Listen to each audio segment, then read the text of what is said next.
The new 1 minute manager, Ken Blanchard and Spencer Johnson, HindiAudiobook.com। प्रतीक। New 1 minute manager का प्रतीक हम में से हर एक को यह याद दिलाता है कि हम अपने दिन में से 1 मिनट का समय निकालकर उन लोगों की ओर देखें जिनका हम नेतृत्व और प्रबंधन करते हैं, और यह एहसास करें कि वे हमारी सबसे महत्वपूर्ण पूंजी हैं। लेखकों का संदेश। मूल 1 मिनट मैनेजर के प्रकाशन के बाद से संसार बदल चुका है। आज हमेशा बदलती प्रौद्योगिकी और वैश्वीकरण से तालमेल बैठाने के लिए कंपनियों को कम संसाधनों के साथ ज़्यादा तेजी से प्रक्रिया करनी होती है। इस बदलते संसार में नेतृत्व करने, प्रबंधन करने और सफलता पाने में आपकी मदद के लिए हमें द न्यू 1 मिनट मैनेजर पेश करते हुए खुशी हो रही है।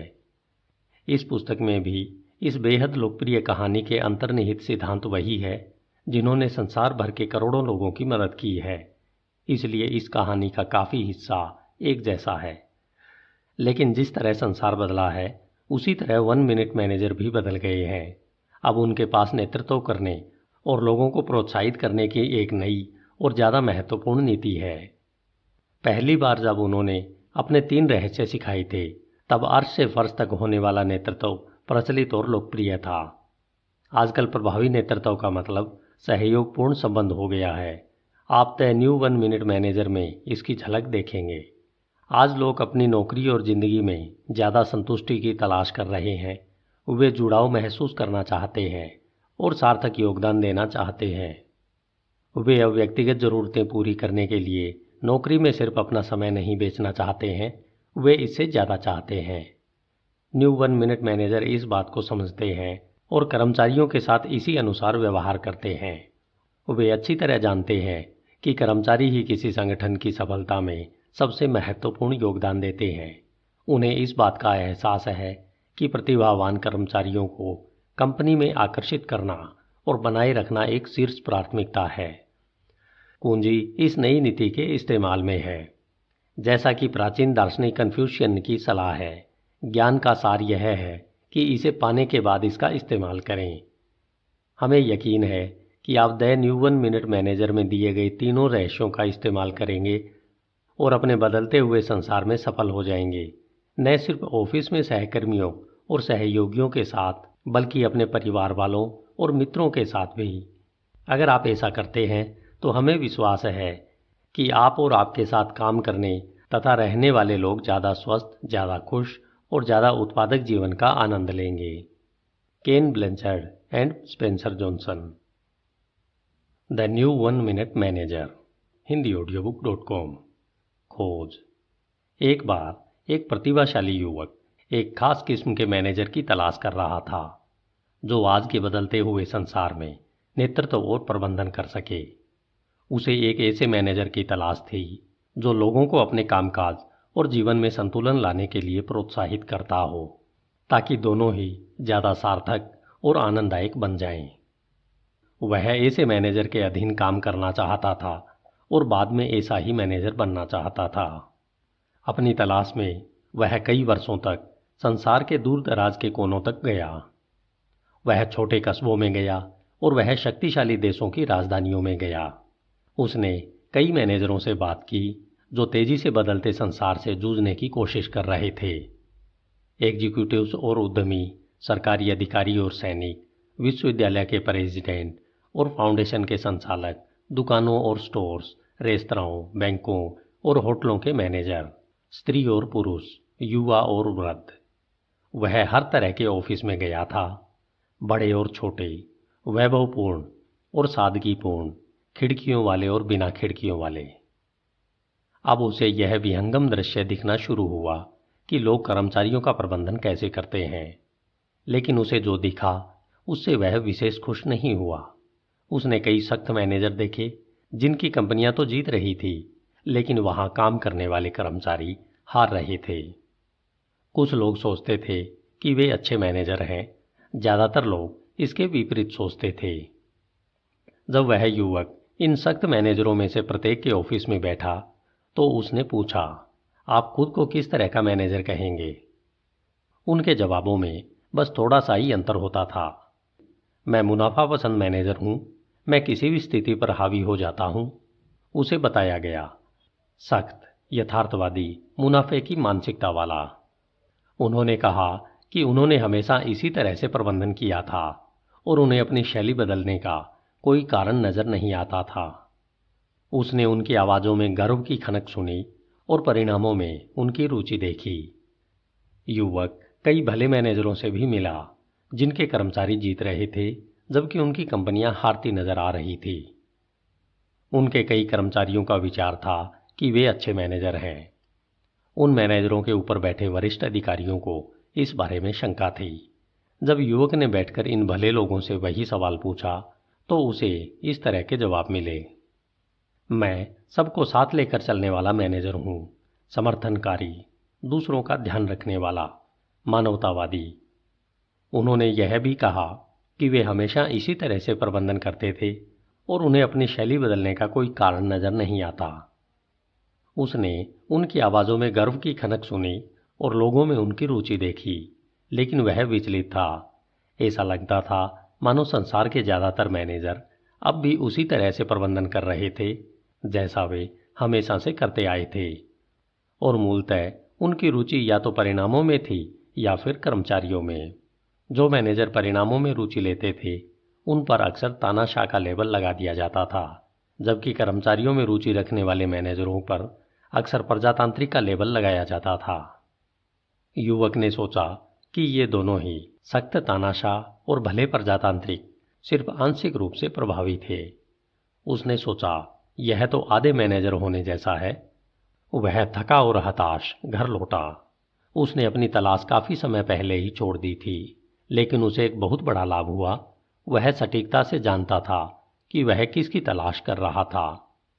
उसने सोचा इस बदलते युग में सबसे प्रभावी मैनेजरों को खुद का और अपने साथ काम करने वाले लोगों का इस तरह प्रबंधन करना चाहिए ताकि उनके रहने से कर्मचारियों और कंपनी दोनों को ही लाभ हो। युवक ने प्रभावी मैनेजर की तलाश हर जगह की थी, लेकिन उसे ऐसे मैनेजर इक्के दुक्के ही मिले। जो मिले वे उसे अपने रहस्य नहीं बताना चाहते थे। वह सोचने लगा कि वह जिस किस्म के मैनेजर की तलाश कर रहा है वह उसे शायद कभी नहीं मिलेगा। लेकिन तभी उसे एक खास मैनेजर के अद्भुत किस्से सुनाई दिए जो पास वाले शहर में ही रहते थे। उसने सुना कि कर्मचारी इस मैनेजर के साथ काम करना पसंद करते थे और वे मिलकर बेहतर परिणाम भी देते थे। उसने यह भी सुना कि जब लोग उस मैनेजर के सिद्धांतों को अपनी निजी जिंदगी में उतारते थे तब भी उन्हें बेहतरीन परिणाम मिलते थे। जिज्ञासावश उसने इस खास मैनेजर की सहायक को फ़ोन किया ताकि अपॉइंटमेंट के बारे में मालूम कर सके। उसे हैरानी हुई जब सहायक ने तुरंत मैनेजर से बात करा दी। युवक ने पूछा कि वह उनसे कब मिल सकता है, जिस पर मैनेजर ने कहा सप्ताह में कोई भी दिन अच्छा है, बस बुधवार सुबह को छोड़ दें, समय आप खुद चुन लें। युवक चकरा गया।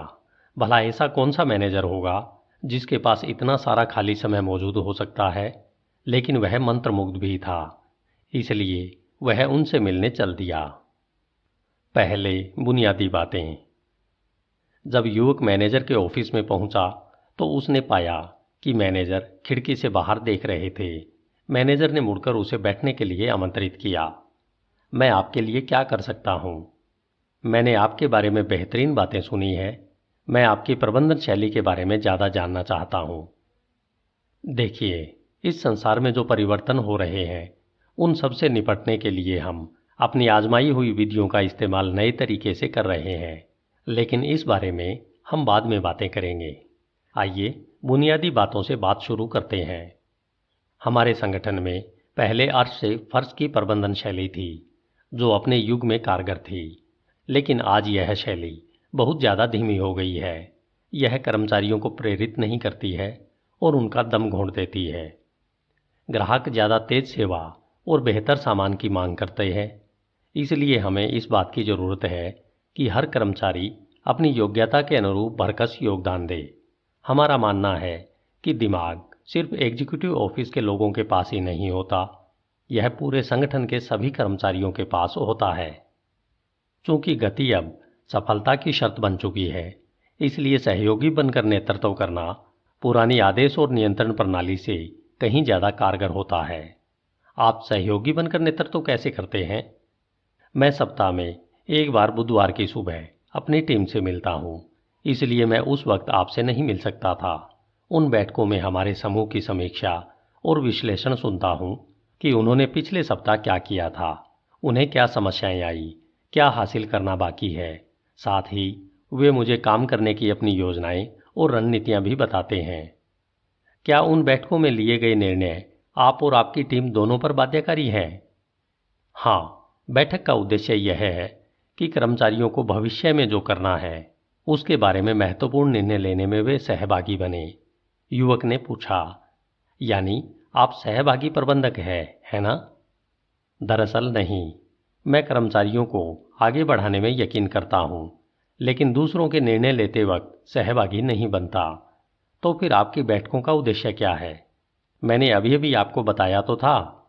युवक असहज महसूस करने लगा और उसने सोचा, काश उसने वह गलती न की होती।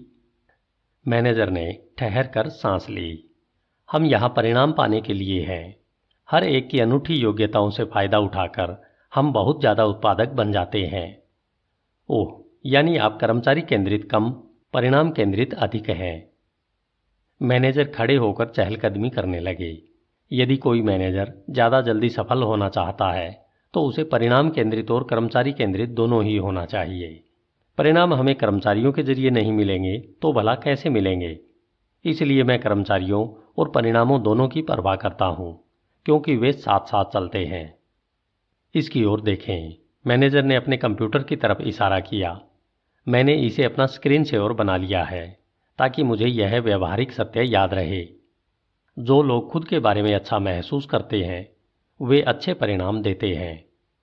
जब युवक ने स्क्रीन की ओर देखा तो मैनेजर ने कहा, अपने बारे में सोचें। आप कब सबसे अच्छी तरह काम करते हैं? क्या तब जब आप खुद के बारे में अच्छा महसूस करते हैं, या तब जब आप अच्छा महसूस नहीं करते हैं? युवक ने सिर हिलाया और स्पष्ट संदेश का जवाब स्पष्टता से दिया। मैं ज़्यादा अच्छा प्रदर्शन तब करता हूँ जब मैं खुद के बारे में अच्छा महसूस कर रहा होता हूँ। बिल्कुल, और हर व्यक्ति के साथ ऐसा ही होता है। आगंतुक ने कहा, तो कर्मचारियों को खुद के बारे में अच्छा महसूस कराना उत्पादकता की कुंजी है।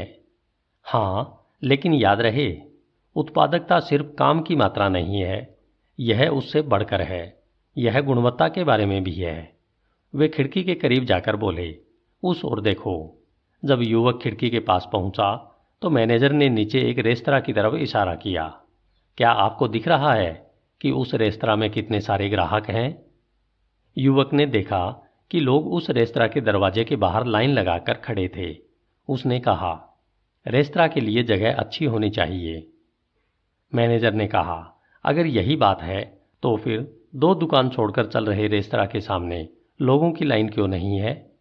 लोग पहले रेस्तरां में क्यों खाना चाहते हैं और दूसरे में क्यों नहीं चाहते?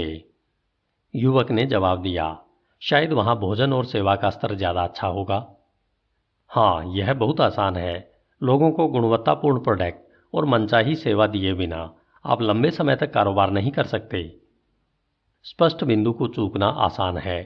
इन सफल परिणामों को हासिल करने का सबसे अच्छा तरीका कर्मचारियों के जरिए है।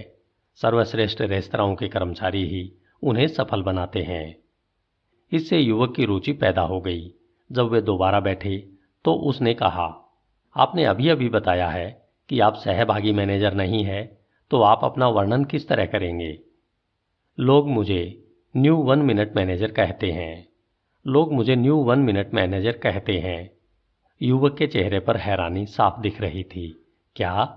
मैनेजर हंसते हुए बोले, वे मुझे ऐसा इसलिए कहते हैं क्योंकि हम बहुत कम समय में बेहतरीन परिणाम पाने के नए तरीके खोजते रहते हैं। हालांकि युवक कई मैनेजरों से बात कर चुका था, लेकिन उसने पहले कभी किसी को इस तरह बोलते नहीं सुना था। इस पर विश्वास करना मुश्किल था। कोई ऐसा मैनेजर जो कम समय में अच्छे परिणाम पाता हो? युवक के चेहरे पर शंका के भाव देखकर मैनेजर ने कहा, आपको इस पर यकीन नहीं है ना?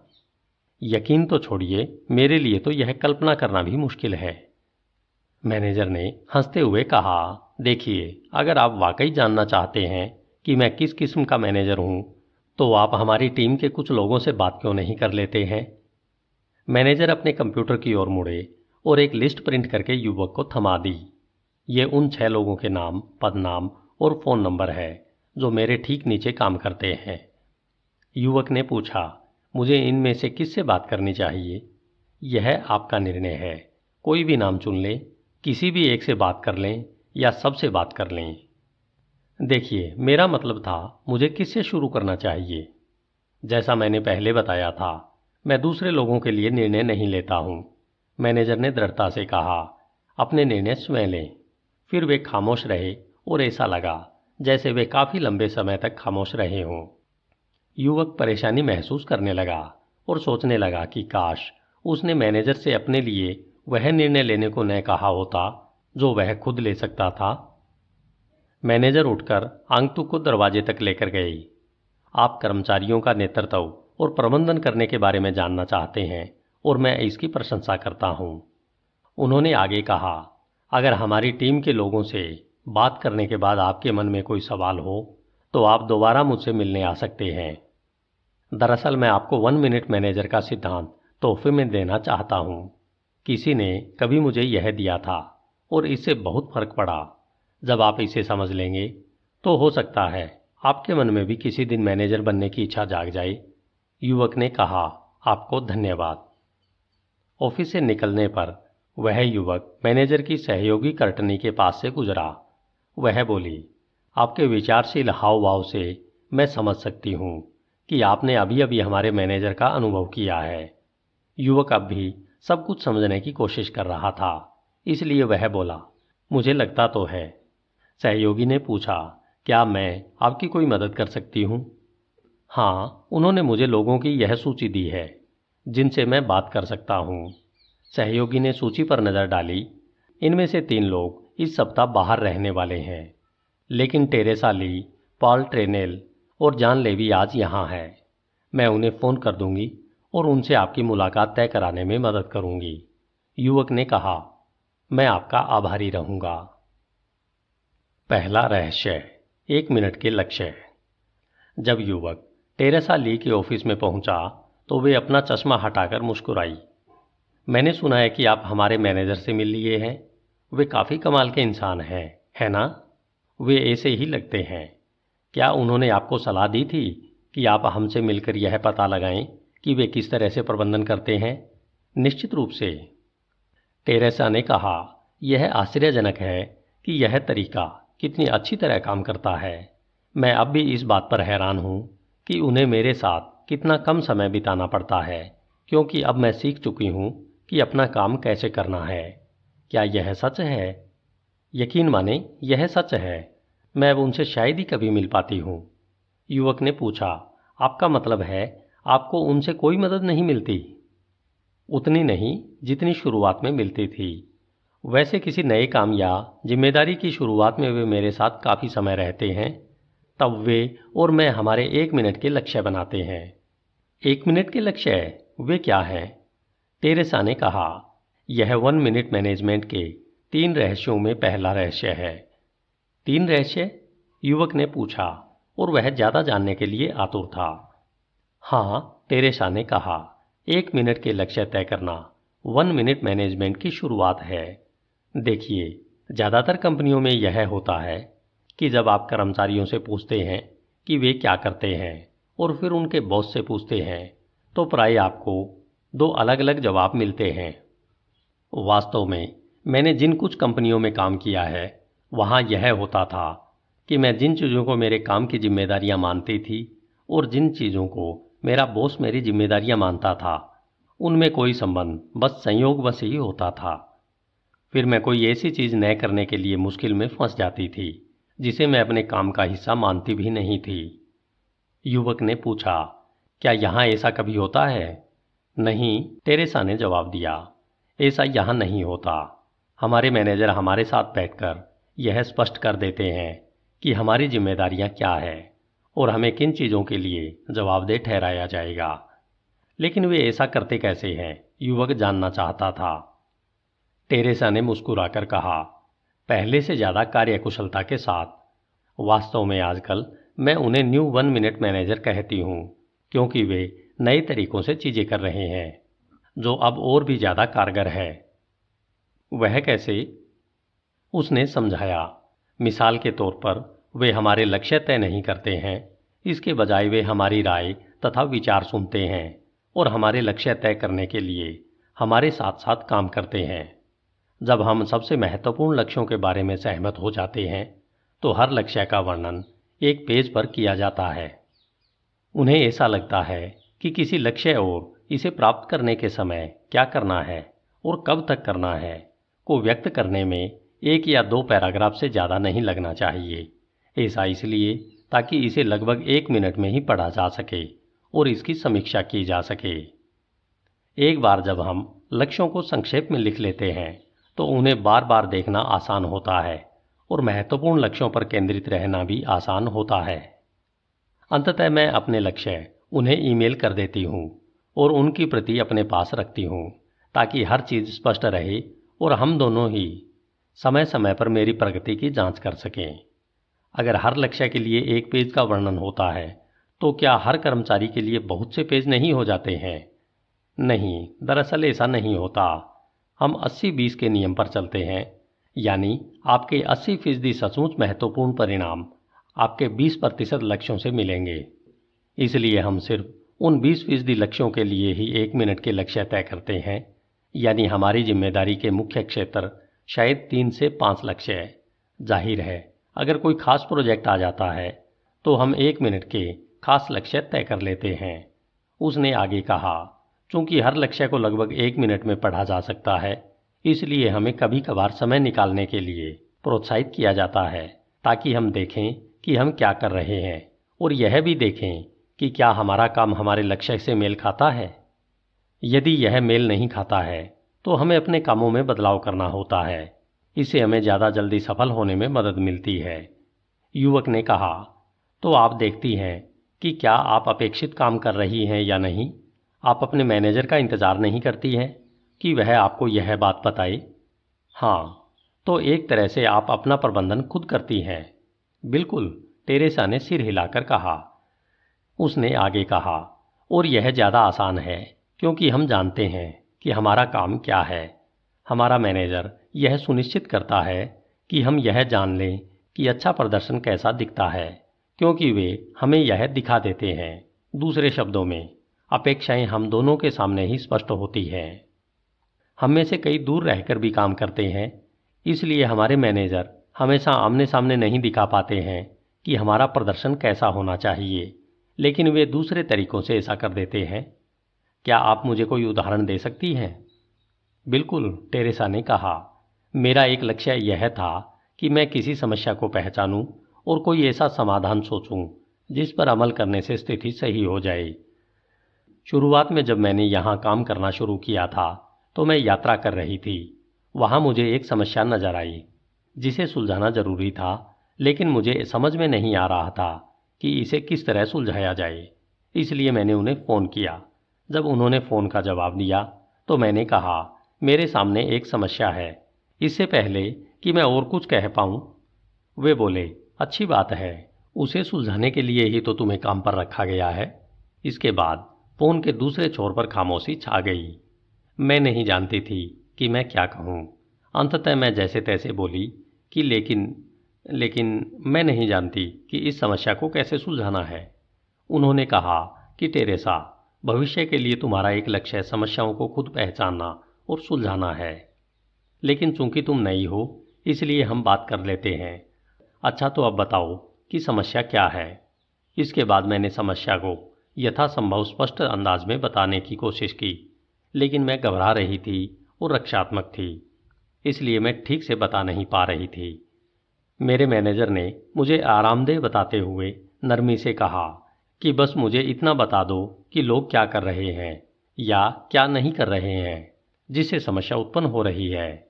यह सुनने के बाद मेरा ध्यान खुद पर से हट गया और मैं असली समस्या के बारे में सोच पाई। फिर मैंने समस्या का वर्णन उस तरह कर दिया जैसा उन्होंने कहा था। वे बोले कि तुम्हारा वर्णन अच्छा है टेरेसा, अब मुझे बताओ कि तुम क्या चाहती हो कि यह किस तरह हो। मैंने कहा, मैं नहीं जानती, उन्होंने जवाब दिया। तो फिर मुझे तब दोबारा फ़ोन करना जब तुम जान जाओ। मैं कुछ पलों के लिए हैरानी से जम गई थी। मैं नहीं जानती थी कि क्या कहूँ। दयालुता दिखाते हुए उन्होंने खामोशी तोड़ दी। उन्होंने कहा कि अगर तुम मुझे यह नहीं बता सकती कि तुम क्या होते देखना चाहोगी तो तुम्हारे पास कोई समस्या नहीं है। तुम तो बस शिकायत कर रही हो। समस्या का अस्तित्व तभी होता है जब वास्तविकता और मनचाही स्थिति के बीच फर्क होता है। मैं जल्दी सीखने में माहिर थी और अचानक मुझे यह एहसास हो गया कि मैं जानती थी कि मैं क्या होते देखना चाहती थी। जब मैंने उन्हें यह बता दिया तो उन्होंने मुझसे पूछा कि वास्तविक और मनचाही स्थिति के बीच असंगति किस कारण हो सकती है। मैंने बता दिया। फिर वे बोले कि अब तुम इस बारे में क्या करने जा रही हो। मैंने कहा कि देखिए, मैं एक काम कर सकती हूँ। उन्होंने पूछा कि अगर तुम एक काम करती हो तो क्या तुम्हारी मनचाही चीज सचमुच हो जाएगी। मैंने कहा कि नहीं। उन्होंने कहा कि तो फिर यह समाधान घटिया है। तुम और क्या कर सकती हो। मैं बोली, मैं बी काम कर सकती हूँ। उन्होंने एक बार फिर कहा कि लेकिन अगर तुम बी काम करती हो तो तुम जो होते देखना चाहती हो क्या वह सचमुच हो जाएगा। मुझे एहसास हुआ कि नहीं। उन्होंने कहा, तब तो यह भी खराब समाधान है। तुम और क्या कर सकती हो। मैंने इस बारे में 2 मिनट सोचा और बोली कि मैं सी काम कर सकती हूँ, लेकिन अगर मैं सी काम करती हूँ तब भी वह नहीं होगा जो मैं चाहती हूँ, इसलिए यह भी समाधान नहीं है ना। उन्होंने मजाक किया कि सही है, अब तुम समझने लगी हो। क्या कोई और चीज है जो तुम कर सकती हो। राहत महसूस करते हुए मैं हंसी और बोली कि शायद मैं इनमें से कुछ समाधानों को मिला सकती हूँ। वे बोले कि यह कोशिश करने लायक लगता है। मैंने कहा कि देखिए, दरअसल अगर मैं इस सप्ताह ए काम करूं, अगले सप्ताह बी काम करूं और 2 सप्ताह बाद सी काम करूं तो समस्या सुलझ जाएगी। यह जबरदस्त समाधान है। आपको बहुत बहुत धन्यवाद। आपने मेरी समस्या सुलझा दी। उन्होंने जोर दिया है कि मैंने समस्या नहीं सुलझाई है, तुमने खुद सुलझाई है। मैंने तो तुमसे बस ऐसे सवाल पूछे थे जो भविष्य में तुम खुद से पूछ सकती हो। जाहिर है, मैं जानती थी कि उन्होंने क्या किया था। उन्होंने मुझे दिखा दिया था कि समस्या को कैसे सुलझाना है, ताकि मैं आगे से इसे अपने दम पर कर सकूं। युवक ने पूछा, जब आपने कहा था कि वे अच्छे प्रदर्शन को देखने में आपकी मदद करते हैं, तो क्या आपका यही मतलब था। हाँ, मेरे मैनेजर मुझे दिखाते हैं कि इसे कैसे करना है, ताकि मैं इसे समझ सकूं और आगे इसे खुद कर सकूं। फिर फोन कॉल के अंत में वे बोले कि तुम योग्य हो टेरेसा। अगली बार जब तुम्हारे सामने कोई समस्या आए तो यह बात याद रखना। टेरेसा अपनी कुर्सी पर टिककर बैठ गई और उसे देखकर लग रहा था जैसे वह मैनेजर के साथ अपनी पहली मुलाकात को याद कर रही हो। मुझे याद है, बाद में मैं मुस्कुराई थी। मुझे इस बात का एहसास था कि वे ऐसा इसलिए कर रहे थे ताकि उन्हें भविष्य में मेरे साथ इतना ज़्यादा समय न बिताना पड़े। ऐसा इसलिए है क्योंकि आप अपनी समस्याएं बेहतर ढंग से सुलझाना खुद सीख सकती थी। हाँ, वे चाहते हैं कि हमारी टीम का हर सदस्य अपने काम बेहतर और ज़्यादा जल्दी करके खुशी पाए। युवक ने पल भर के लिए सोचा और कहा, जब टीम के ज़्यादातर लोग अपने दम पर काम करने में सक्षम होंगे तो मैं समझ सकता हूँ कि इससे संगठन ज़्यादा प्रतिक्रियाशील कैसे बनेगा। आपको बुरा तो नहीं लगेगा अगर मैं अब तक सीखी गई बातों को संक्षेप में लिख लूँ। टेरेसा ने प्रतिक्रिया की। मैं सोचती हूँ कि यह एक अच्छा विचार है। युवक ने लिखा, 1 मिनट के लक्ष्य अच्छी तरह काम करते हैं जब आप पहला लिखकर लक्ष्य बनाते हैं और उनका संक्षिप्त तथा स्पष्ट विवरण लिखते हैं, कर्मचारियों के सामने प्रदर्शित कर देते हैं कि अच्छा प्रदर्शन कैसा दिखता है। दूसरा, कर्मचारियों से कहते हैं कि वे अपने हर लक्ष्य को तारीख सहित एक पेज पर लिख लें। तीसरा, कर्मचारियों से हर दिन उनके सबसे महत्वपूर्ण लक्ष्यों की समीक्षा करने को कहते हैं, जिसे करने में सिर्फ चंद मिनट लगते हैं। चौथा, कर्मचारियों को प्रोत्साहित करते हैं कि वे 1 मिनट समय लगाकर देखें कि वे क्या कर रहे हैं और फिर यह भी देखें कि क्या उनका व्यवहार उनके लक्ष्यों से मेल खाता है। पांचवा, अगर यह मेल नहीं खाता है तो जो वे कर रहे हैं उसके बारे में उन्हें दोबारा सोचने के लिए प्रोत्साहित करें, ताकि वे अपने लक्ष्यों तक ज़्यादा जल्दी पहुंच सकें।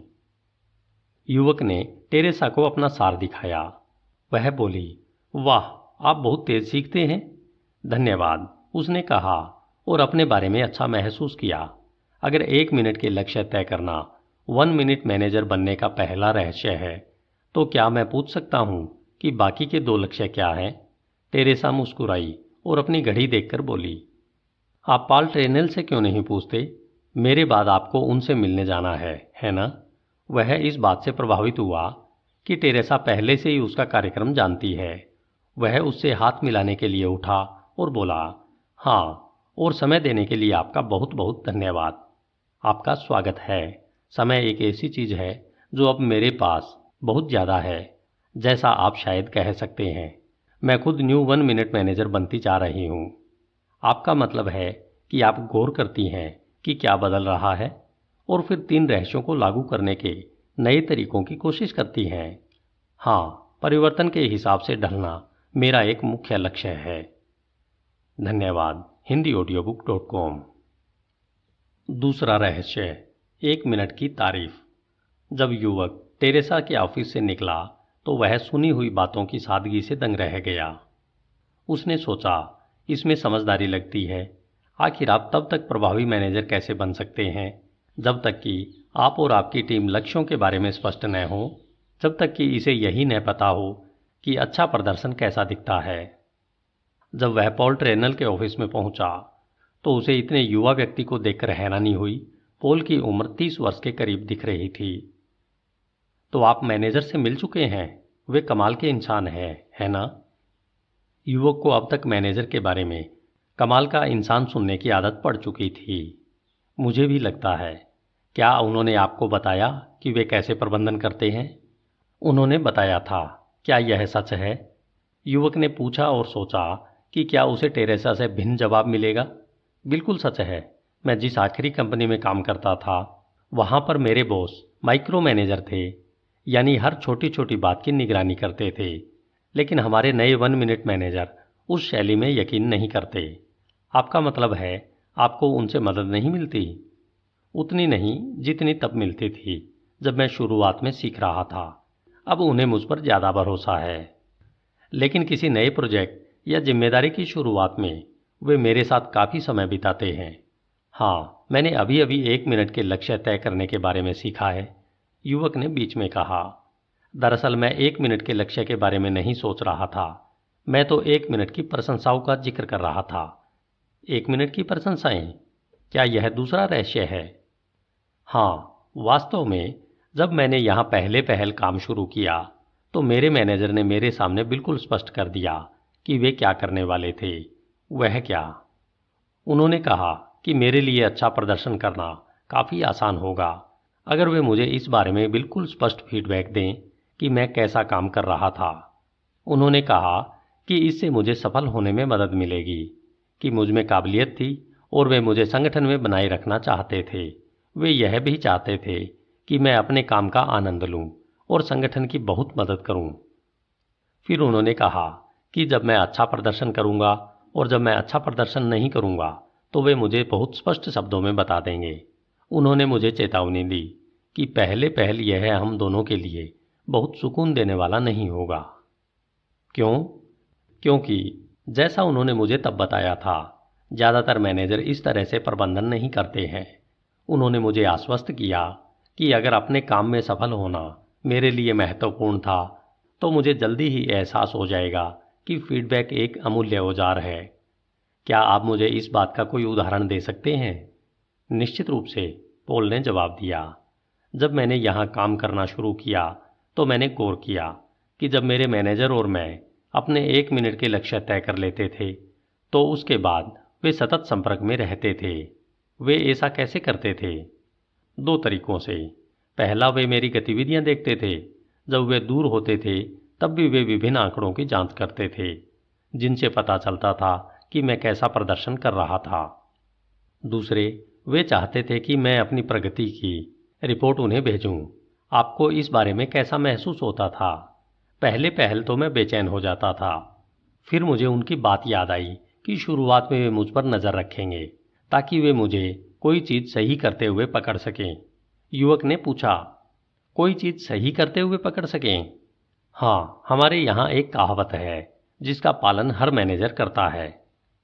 कर्मचारियों की पूरी संभावना तक पहुंचने में उनकी मदद करें, उन्हें कोई चीज सही करते हुए पकड़ें। युवक ने कभी नहीं सुना था कि कोई मैनेजर यह करता हो, हालांकि वह बहुत से मैनेजरों से मिल चुका था।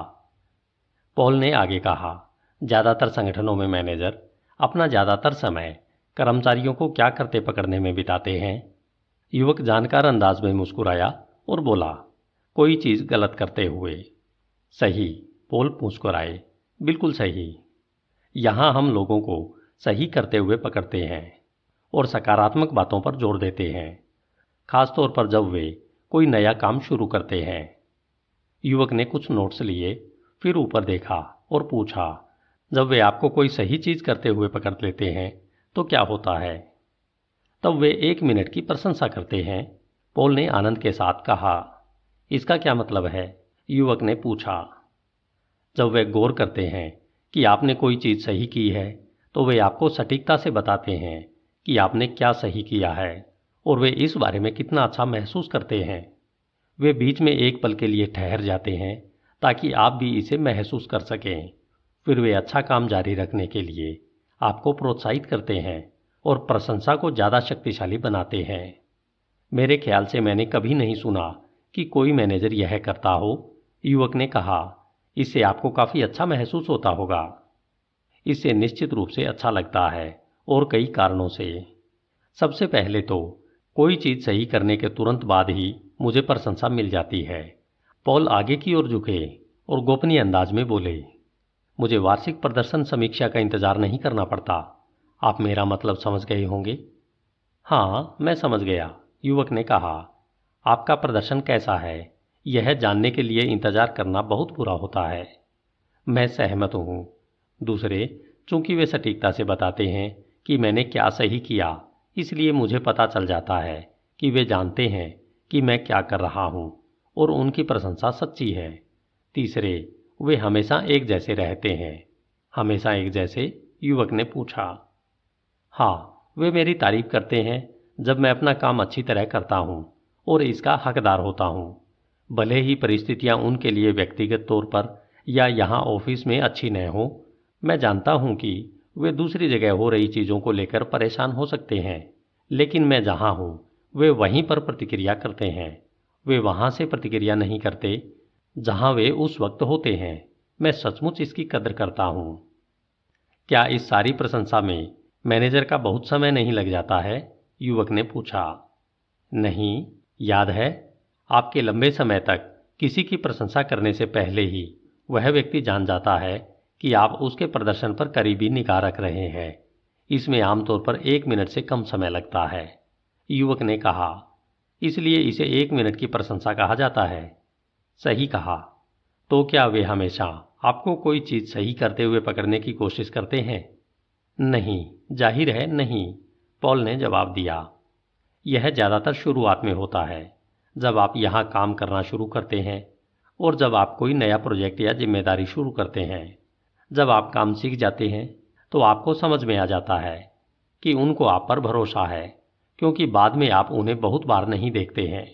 सचमुच इतने करीब रहने के बाद तो यह निराशाजनक होगा, नहीं क्या? दरअसल नहीं, क्योंकि आपके और उनके पास यह जानने के दूसरे तरीके होते हैं कि आपका काम प्रशंसनीय है।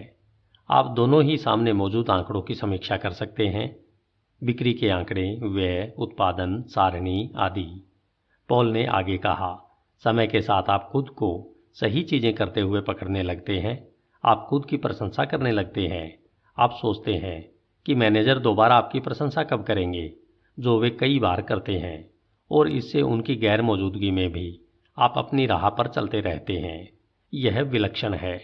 मैंने अपनी ज़िंदगी में किसी नौकरी में इतनी ज़्यादा मेहनत कभी नहीं की या इसका इतना ज़्यादा आनंद भी नहीं लिया।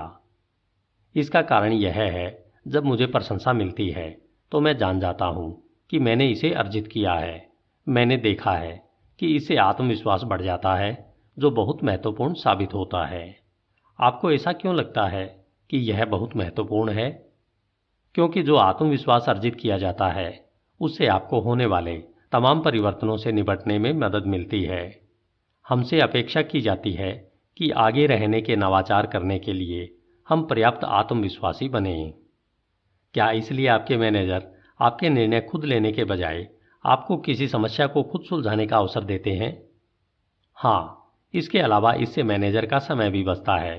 मैं अपनी टीम के लोगों के साथ भी यही करता हूँ ताकि वे भी ज़्यादा सक्षम बन जाएं। मैं यहाँ एक सिलसिला देख रहा हूँ। आप 1 मिनट के लक्ष्यों को प्रशंसाओं से जोड़ देते हैं जिससे लोगों का सर्वश्रेष्ठ प्रदर्शन सामने आ जाता है। बिल्कुल। क्या आप मुझे 1 मिनट दे सकते हैं ताकि मैं इस बारे में नोट्स लिख सकूं कि 1 मिनट की प्रशंसाओं का इस्तेमाल कैसे करना है? निश्चित रूप से, पॉल ने कहा। युवक ने लिखा, 1 मिनट की प्रशंसा तब भली भांति काम करती है जब आप पहला आधा मिनट, पहला, कर्मचारियों की यथासंभव तुरंत प्रशंसा करते हैं। दूसरा, लोगों को बताते हैं कि उन्होंने क्या सही किया है, विशिष्ट बने। तीसरा, लोगों को बताते हैं कि उन्होंने जो सही किया उसके बारे में आप कितना अच्छा महसूस करते हैं और इससे कैसे मदद मिलती है। अंतराल। चौथा, पल भर के लिए ठहरते हैं ताकि लोग अपने अच्छे काम के बारे में अच्छा महसूस कर सकें। दूसरा आधा मिनट। पांचवा, उन्हें यही ज़्यादा करने के लिए प्रोत्साहित करते हैं। छठा, यह स्पष्ट कर देते हैं कि आपको उन पर विश्वास है और आप उनकी सफलता का समर्थन करते हैं। तो अगर 1 मिनट के लक्ष्य और प्रशंसाएं पहला और दूसरा रहस्य है, तो क्या मैं पूछ सकता हूं कि तीसरा रहस्य क्या है? पॉल अपनी कुर्सी से उठ गए। शायद यह जॉन लेवी से पूछना मुनासिब रहेगा। मेरे ख्याल से आप मेरे बाद उनसे बात करने जा रहे हैं। हाँ, आपके समय के लिए बहुत बहुत धन्यवाद। यह अच्छा लगा। समय एक ऐसी चीज़ है जो मेरे पास बहुत है। देखिए, मैं खुद न्यू 1 मिनट मैनेजर बनता जा रहा हूँ। आगंतुक ने सिर हिलाया। यह बात उसने इस संगठन में पहली बार नहीं सुनी थी। वह उस इमारत से निकला और नज़दीकी पेड़ों के बीच टहलते हुए उस चीज़ के बारे में सोचने लगा जो वह खोज रहा था। वह सुनी हुई बातों से सहज बोध और सादगी से प्रभावित था। युवक ने सोचा, आप लोगों को कोई चीज़ सही करते हुए पकड़ने की सफलता पर कैसे बहस कर सकते थे? क्या हर कर्मचारी यही अनुभव नहीं करना चाहता है? उसने सोचा, लेकिन क्या 1 मिनट की प्रशंसाएं सचमुच काम करती हैं? क्या यह 1 मिनट मैनेजमेंट वाकई मुनाफे का परिणाम दे पाता है? टहलते समय परिणामों के बारे में उसकी जिज्ञासा बढ़ गई। इसलिए वह मैनेजर के सहायक के पास लौटा और पूछा, क्या वह जॉन लेवी से उस दोपहर के बजाय अगली सुबह मिल सकता है? उसने बताया कि जॉन से बात करने से पहले वह किसी ऐसे व्यक्ति से बात करना चाहता है जो कंपनी के सारे विभागों के बारे में जानकारी दे सकता हो। जॉन ने कहा है कि कल सुबह ठीक है, कर्टनी ने फ़ोन रखते हुए कहा। फिर उसने मुख्य कार्यालय में फ़ोन करके नया अपॉइंटमेंट लिया जिसका युवक ने आग्रह किया था। उसे लिज एक्विनो से मिलने जाना था। कर्टनी ने कहा, मुझे विश्वास है कि वह आपको आपकी मनचाही सारी जानकारी दे देगी। युवक ने उसे धन्यवाद दिया। उसे भूख लगने लगी थी, इसलिए वह कुछ खाने और अपनी अगली मीटिंग की तैयारी करने के लिए सड़क के पार गया। मूल्यांकन। लंच के बाद युवक कंपनी के मुख्यालय गया और लीज एक्विनो से मिला। वह वहां पर क्यों आया था, इस बारे में छुटपुट विनम्र बातचीत के बाद वह मुद्दे की बात पर आ गया और उसने पूछा, आपके पास जो आंकड़े हैं उसके आधार पर आपकी कंपनी के सारे खंडों में सबसे अच्छा प्रदर्शन किसका है? एक पल बाद वह हंस पड़ा जब उसने लीज को कहते सुना, आपको बहुत दूर तक देखने की जरूरत नहीं है क्योंकि यह एक नए 1 मिनट मैनेजर का है। उनका विभाग हमारे सारे विभागों में सबसे कार्यकुशल और सफल है और यह बरसों से ऐसा ही रहा है। चाहे परिस्थितियां किसी भी तरह से बदलें, वे हमेशा ढल जाते हैं। वे कमाल के इंसान है ना? वाकई, युवक ने कहा। क्या उनके पास सबसे अच्छे उपकरण और प्रौद्योगिकी है? नहीं, लीज ने कहा। सच कहा जाए तो उनके कुछ उपकरण सबसे पुराने हैं। देखिए, वे आदर्श नहीं हो सकते, युवक ने कहा, और वह न्यू 1 मिनट मैनेजर की शैली से अब भी चकरा रहा था। क्या उनके कर्मचारी काम छोड़कर जाते हैं? लीज बोली, अगर सोचा जाए तो उनके कर्मचारी काम छोड़कर जाते हैं। लोग उनके यहाँ से निकलकर बाहर जाते हैं। ओह, युवक ने सोचा कि अब उसे कुछ मिल गया है। युवक ने पूछा, जब वे न्यू 1 मिनट मैनेजर को छोड़कर जाते हैं तो क्या होता है? लीज ने प्रतिक्रिया की, हम आमतौर पर उन्हें मैनेजर बना देते हैं। वे हमारे यहाँ कर्मचारियों को तैयार करने में सबसे अच्छे हैं। जब भी हमारे पास जगह खाली होती है और हमें किसी अच्छे मैनेजर की ज़रूरत होती है, हम उन्हें फ़ोन करके पूछ लेते हैं। हमेशा उनके पास कोई न कोई तैयार रहता है। मंत्रमुग्ध होकर उसने लीज को धन्यवाद दिया, लेकिन इस बार उसे एक अलग प्रतिक्रिया मिली। मुझे खुशी हुई कि मैं आज आपसे मिलने का समय निकाल पाई। वह बोली, मेरा बाकी का सप्ताह वाकई खचाखच भरा है। काश मैं जानती कि वे ऐसा कैसे कर लेते हैं। मैं वहां जाकर उनसे मिलने की बार बार सोचती हूँ, लेकिन समय ही नहीं निकाल पाती।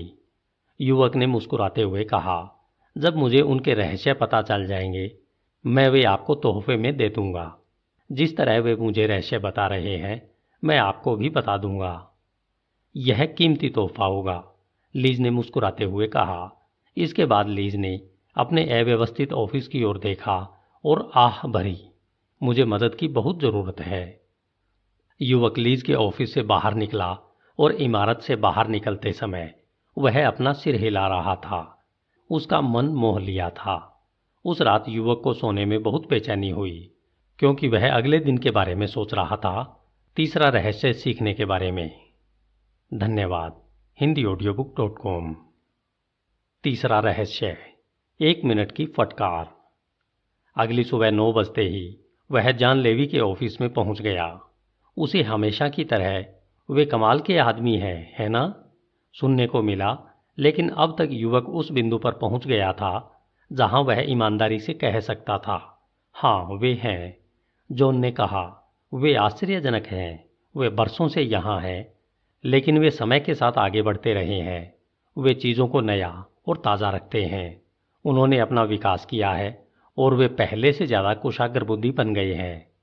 उनका एक उल्लेखनीय काम उनकी प्रतिक्रिया का तरीका है जब हम कोई चीज़ गलत कर देते हैं। जब आप कोई चीज़ गलत कर देते हैं, मैं तो सोचता था कि यहाँ का मुख्य सूत्र वाक्य है कि लोगों को कोई चीज़ सही करते पकड़ो। यह है, जॉन ने कहा, लेकिन आपको यह जानने की ज़रूरत है कि मैं यहाँ काफ़ी समय से काम कर रहा हूँ और मैं यहाँ की पूरी कार्यप्रणाली को अच्छी तरह जानता हूँ। इसलिए मेरे मैनेजर को अब मेरे साथ 1 मिनट के लक्ष्यों या प्रशंसाओं पर ज़्यादा समय नहीं बिताना पड़ता। वास्तव में आमतौर पर मैं उनसे मिलने से पहले ही अपने लक्ष्य लिख लेता हूँ, फिर हम उस पर बात करते हैं। क्या आप हर लक्ष्य एक पेज पर लिखते हैं? हाँ, 1 या 2 पैराग्राफ से ज़्यादा नहीं, जिनकी समीक्षा में सिर्फ 1 मिनट लगता है। मैं अपने काम से प्रेम करता हूँ और मैं इसमें काफ़ी योग्य हूँ। मैंने खुद को शाबाशी देना सीख लिया है। वास्तव में मैं मानता हूँ कि अगर आप अपनी प्रशंसा खुद नहीं करेंगे तो कौन करेगा। फिर उन्होंने यह भी जोड़ा, और मैं दूसरों की भी प्रशंसा करता हूँ। तो क्या आपके मैनेजर आपकी प्रशंसा नहीं करते हैं?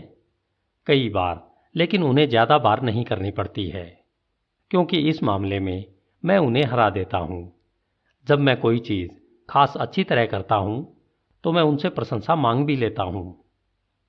युवक ने पूछा, आप में ऐसा करने की हिम्मत कैसे आ जाती है? यह तो शर्त लगाने जैसा है, जहां मैं या तो जीतता हूं या फिर मामला बराबरी पर छूट जाता है। अगर वे मुझे प्रशंसा देते हैं तो मैं जीत जाता हूं, लेकिन अगर वे प्रशंसा नहीं देते हैं तो मैं बराबर हो जाता हूं। मेरे मांगने से पहले भी वह प्रशंसा मेरे पास नहीं थी। युवक मुस्कुराया। मुझे यह विचार पसंद आया, लेकिन उस बारे में क्या, जब कोई चीज़ गलत हो जाती है? देखिए, गलतियां किसी से भी हो सकती है। अगर मैं या हमारी टीम का कोई दूसरा व्यक्ति कोई महत्वपूर्ण गलती करता है तो मुझे 1 मिनट का पुनः मार्गदर्शन मिल सकता है। युवक ने पूछा, क्या 1 मिनट का पुनः मार्गदर्शन? यह महत्वपूर्ण तीसरे रहस्य का नया संस्करण है। लोगों की प्रशंसा करना हमेशा कारगर नहीं होता है जब तक कि गलतियां होने पर उन्हें सुधारने का पुनः मार्गदर्शन न जुड़ा हो। हालांकि मुझे हमेशा पसंद नहीं आता है कि कोई मेरी गलतियां निकालें, लेकिन पुनः मार्गदर्शन से मुझे वापस पटरी पर लौटने और अपने लक्ष्य हासिल करने में मदद मिलती है। इससे मुझे तथा हमारे संगठन दोनों को ही सफल होने में मदद मिलती है। जब हमारी कंपनी में अर्श से फर्श तक की प्रबंधन शैली चलती थी, तब तीसरे रहस्य को 1 मिनट की फटकार कहा जाता था, जो उस युग में उल्लेखनीय रूप से प्रभावी तरीका था। लेकिन परिस्थितियां बदलने पर न्यू 1 मिनट मैनेजर ने इसे बदल लिया। बदल लिया? हाँ, आज हमें कम संसाधनों के साथ ज़्यादा काम करने की ज़रूरत है, और वह भी ज़्यादा जल्दी। लोग अपने काम में ज़्यादा संतुष्टि तथा मूल्य पाना चाहते हैं। अब हर किसी को सीखने वाला होना चाहिए, क्योंकि परिस्थितियां बहुत ज़्यादा बदल रही हैं। मैं चाहे कितना भी योग्य हूं, लेकिन हो सकता है कि अगले दिन मेरी योग्यता का क्षेत्र खत्म हो जाए। 1 मिनट का पुनः मार्गदर्शन सीखने में मेरी मदद करता है, क्योंकि इसकी बदौलत मैं देख सकता हूं कि कौन सी चीज़ अलग तरीके से करनी चाहिए। आगंतुक ने पूछा, यह कैसे काम करता है? यह सरल है, जॉन ने कहा। मुझे पता था आप यही कहेंगे। जॉन हंसा और बोला, अगर मैं कोई गलती कर देता हूं तो मेरे मैनेजर तेजी से प्रतिक्रिया करते हैं। वे ऐसा कैसे करते हैं? सबसे पहले तो वे यह सुनिश्चित करते हैं कि हमने जो लक्ष्य तय किया था वह स्पष्ट था। अगर ऐसा नहीं था तो वे उसकी जिम्मेदारी लेते हैं और लक्ष्य को स्पष्ट करते हैं। फिर वे मेरे सामने 1 मिनट के पुनः मार्गदर्शन को 2 हिस्सों में बताते हैं। पहले आधे हिस्से में वे मेरी गलती पर ध्यान केंद्रित करते हैं। दूसरे आधे हिस्से में वे मुझ पर ध्यान केंद्रित करते हैं। वे यह सब कब करते हैं?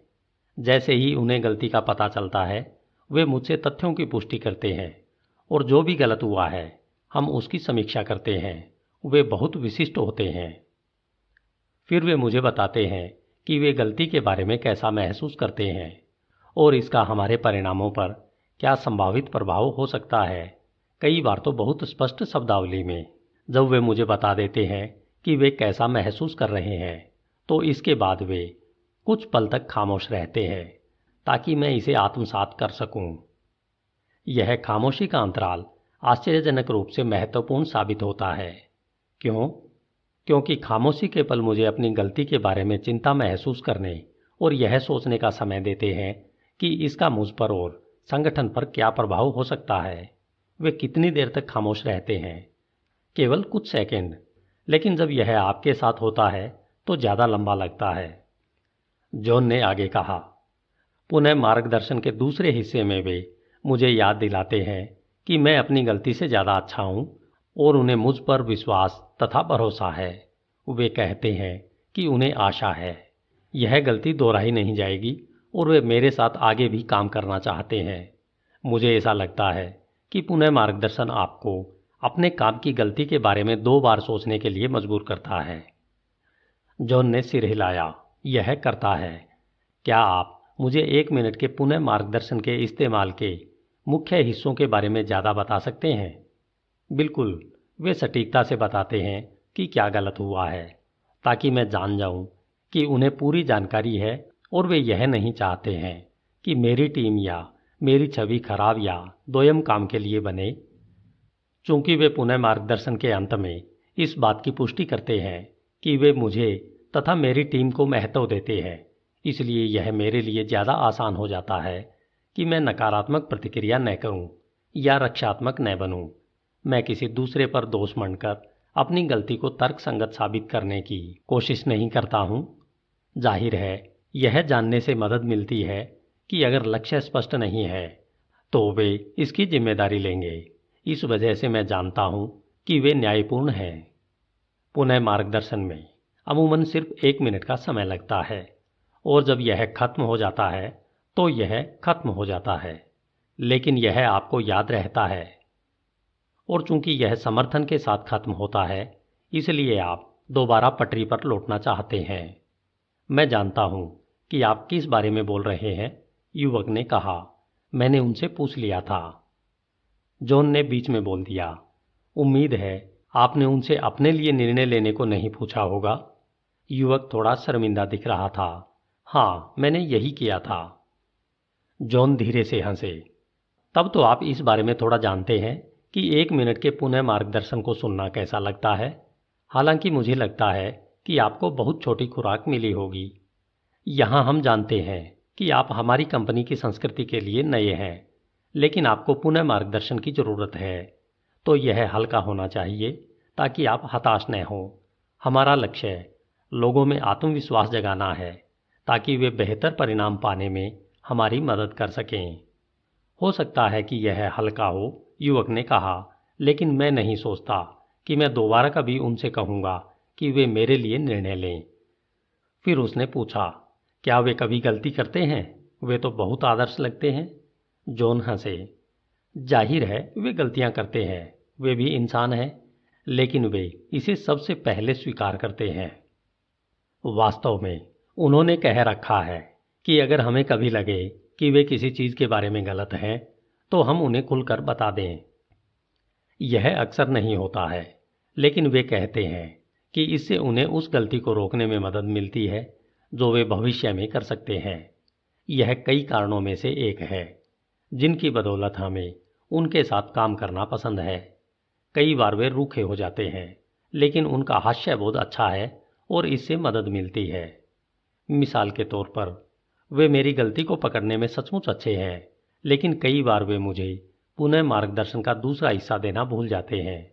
वह हिस्सा जहां वे व्यक्ति के रूप में आपके बारे में अच्छी बातें बोलते हैं। हाँ, जब वे भूल जाते हैं तो मैं उन्हें यह बता देता हूँ और इस बारे में मजाक करता हूँ। आप वाकई ऐसा करते हैं? देखिए, मैं पहले तो यह समझने में कुछ समय लगाता हूँ कि मैंने क्या गलत किया, और फिर सोचता हूँ कि मुझे क्या बदलना चाहिए। अभी कुछ दिन पहले मैंने यह कहने के लिए उन्हें फ़ोन किया कि मैं जानता था कि मैं गलत हूँ और ऐसा दोबारा नहीं होने दूंगा। फिर मैं हंसा और बोला कि मैं बेहतर महसूस करने के लिए दरअसल पुनः मार्गदर्शन का पुष्टि वाला हिस्सा पाना पसंद करूंगा जो वे देना भूल गए थे। और उन्होंने क्या किया? वे हंसे, फिर माफ़ी मांगी और बोले कि वे कहना चाहते थे कि उन्हें अब भी मुझ पर भरोसा है। जब हमने फ़ोन रखे तो मैं बेहतर महसूस कर रहा था। इस पर मुझे आश्चर्य होता है, युवक ने कहा। हाँ, जब वे अपना हास्यबोध कायम रखते हैं तो इससे उन्हें और उनके आसपास के हर व्यक्ति को मदद मिलती है। उन्होंने हमें हमारी गलती पर हंसना सिखाया है और बेहतर काम करके इससे उबरना भी सिखाया है। तो आपने यह करना कैसे सीखा? उन्हें यह सब करते देखकर। युवक को अब एहसास होने लगा था कि ऐसा मैनेजर कितना मूल्यवान हो सकता है। मैं गौर कर रहा हूं कि तीसरा रहस्य नेतृत्व करने और प्रबंधन करने के इस 1 मिनट के तंत्र को आगे बढ़ाता है। लक्ष्य यह स्पष्ट करते हैं कि किस पर ध्यान केंद्रित करना सबसे महत्वपूर्ण है। प्रशंसाएं विश्वास बढ़ाती हैं, जिससे आपको सफल होने में मदद मिलती है, और पुनः मार्गदर्शन गलतियों को दुरुस्त करते हैं। ये तीनों कर्मचारियों की मदद करते हैं कि वे अपने बारे में बेहतर महसूस करें और अच्छे परिणाम दें। लक्ष्यों, प्रशंसाओं और पुनः मार्गदर्शन के तालमेल का उपयोग करना इतनी अच्छी तरह क्यों काम करता है? मैं चाहता हूं कि आप यह बात हमारे न्यू 1 मिनट मैनेजर से ही समझें, जॉन ने कहा जब वे कुर्सी से उठे और युवक को दरवाजे तक छोड़ने गए।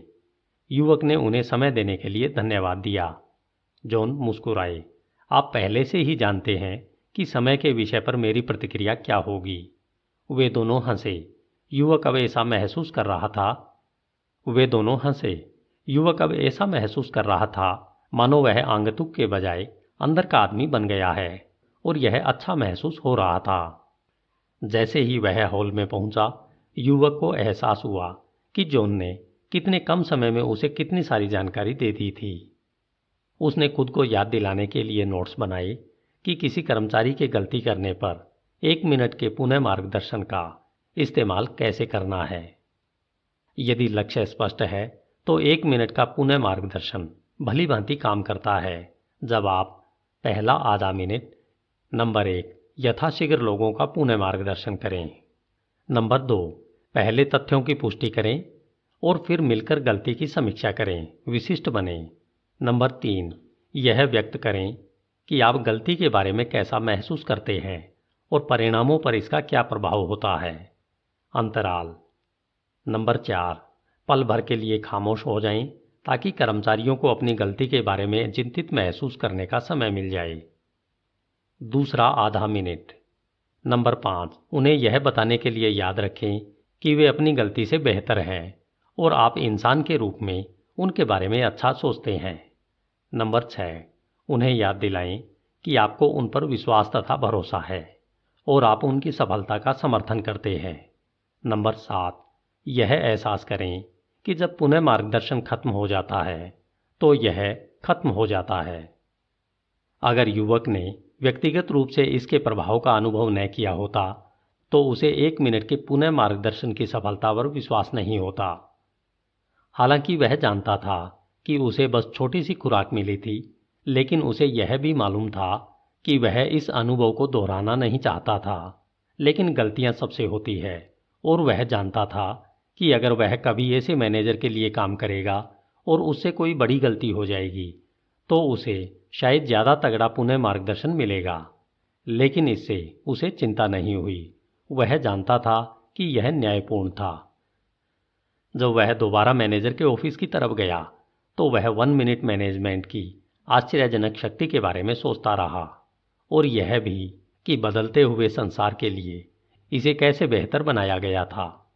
तीनों रहस्य समझदारी भरे लग रहे थे।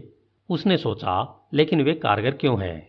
न्यू 1 मिनट मैनेजर अब भी कंपनी में सबसे उत्पादक और प्रशंसनीय मैनेजर क्यों है? न्यू 1 मिनट मैनेजर समझाते हैं। जब वह मैनेजर के ऑफिस पहुंचा तो कर्टनी ने कहा, वे सोच रहे थे कि आप उनसे मिलने दोबारा कब आएंगे। जब युवक ऑफिस में दाखिल हुआ तो उसने एक बार फिर गौर किया कि यह कितना साफ सुथरा और व्यवस्थित था। मैनेजर ने गर्मजोशी भरी मुस्कान से उसका अभिवादन किया। अपनी यात्राओं में आपको क्या मिला? काफ़ी कुछ। मुझे बताएं कि आपको क्या मिला। मुझे पता चला कि आपको न्यू 1 मिनट मैनेजर क्यों कहा जाता है। ऐसा इसलिए है क्योंकि आप अपने 3 लक्ष्यों को नए सांचे में ढालते रहते हैं। आप और आपकी टीम मिलकर 1 मिनट के लक्ष्य बनाते हैं ताकि हर कर्मचारी पूरी तरह से जान जाए कि उसे किसके लिए जवाबदेह ठहराया जा रहा है और अच्छा प्रदर्शन कैसा दिखता है। फिर आप कर्मचारियों को कोई चीज़ अच्छी तरह करते हुए पकड़ते हैं और उन्हें 1 मिनट की प्रशंसाएं देते हैं। और जब आप देखते हैं कि कर्मचारियों ने कोई गलती की है तो आप उन्हें 1 मिनट का पुनः मार्गदर्शन देते हैं। आप इस सब के बारे में क्या सोचते हैं? मैं हैरान हूं कि इसमें कितना कम समय लगता है, लेकिन फिर भी यह कारगर नजर आता है। युवक झिझका और फिर बोला, मुझे उम्मीद है कि यह पूछना आपको मेरी धृष्टता नहीं लगेगी, लेकिन क्या आप वाकई ऐसा सोचते हैं कि आप मैनेजर के तौर पर जो करते हैं उन सब को करने के लिए केवल 1 मिनट की ज़रूरत होती है? मैनेजर हंस पड़े। जाहिर है नहीं, लेकिन यह एक जटिल काम को आसान बनाने का तरीका है। लक्ष्यों पर दोबारा ध्यान केंद्रित करने और कर्मचारियों के प्रदर्शन पर उन्हें महत्वपूर्ण फीडबैक देने में अक्सर केवल 1 ही मिनट लगता है। लेकिन इससे हमें 3 रहस्यों का इस्तेमाल शायद हमारी सिर्फ 20% गतिविधियों पर ही होता है, लेकिन शायद इससे हमें अपने 80% परिणाम हासिल करने में मदद मिलती है। यह 80-20 का पुराना नियम है।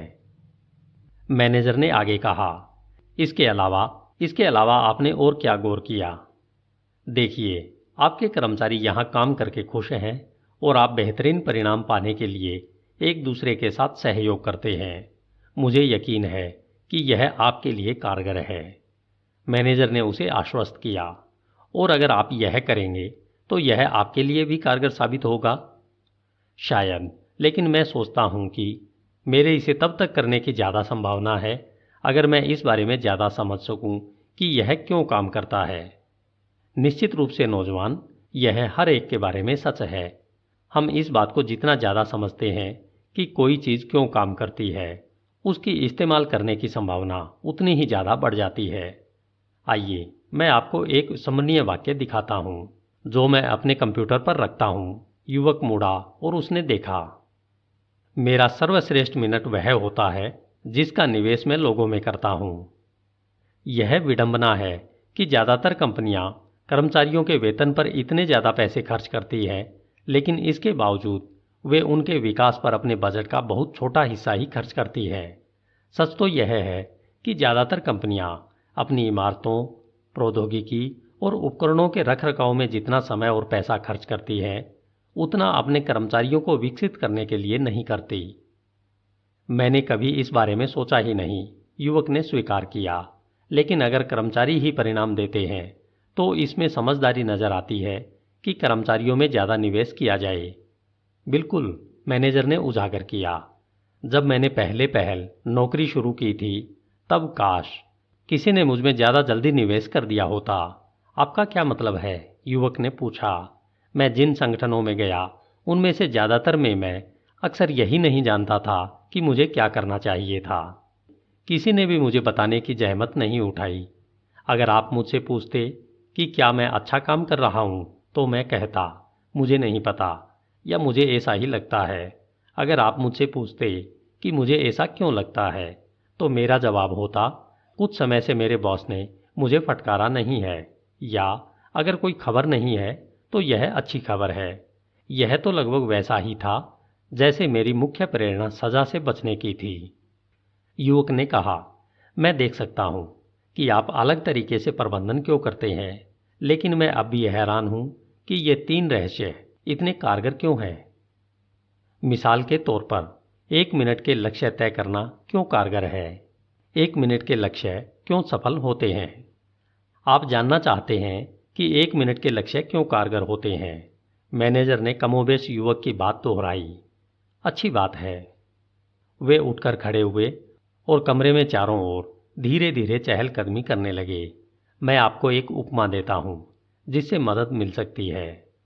मैंने इतने वर्षों में जिन विभिन्न संगठनों में काम किया है, वहाँ मैंने बहुत से प्रेरणा रहित लोग देखे हैं, लेकिन ऑफिसों से बाहर निकलने के बाद मुझे वे लोग प्रेरणा रहित नहीं दिखाई दिए।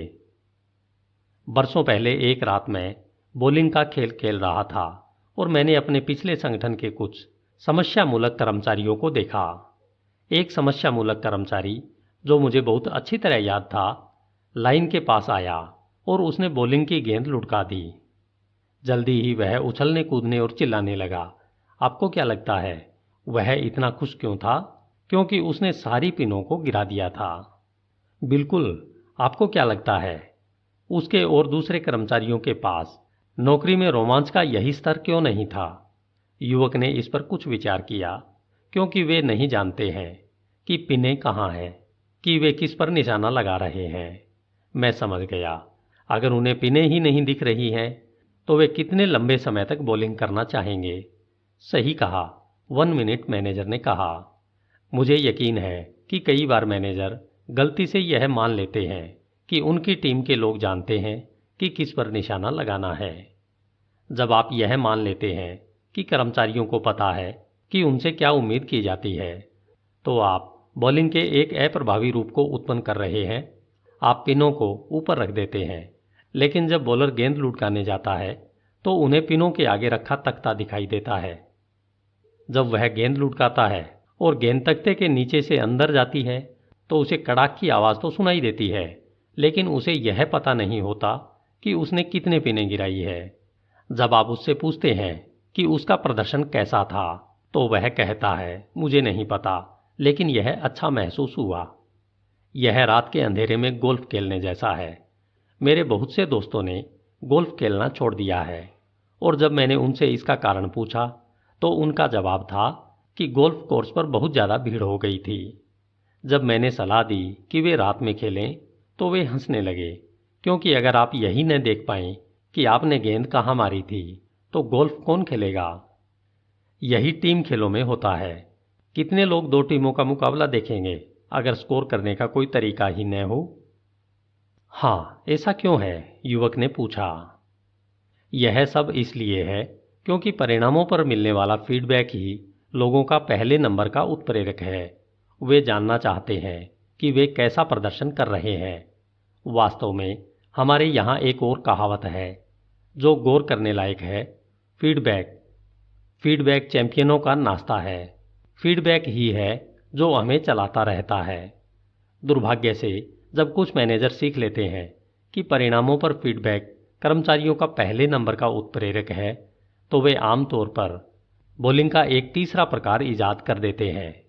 जब बॉलर गेंद लुढ़काने के लिए लाइन के पास जाता है तो पिनें अब भी ऊपर रहती हैं और तख्ता अपनी जगह पर ही रहता है, लेकिन अब खेल में एक नया तत्व शामिल हो जाता है।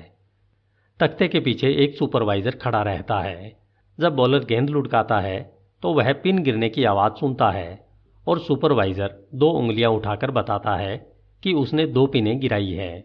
वास्तव में क्या ज़्यादातर मैनेजर यह कहते हैं कि तुमने 2 गिराई?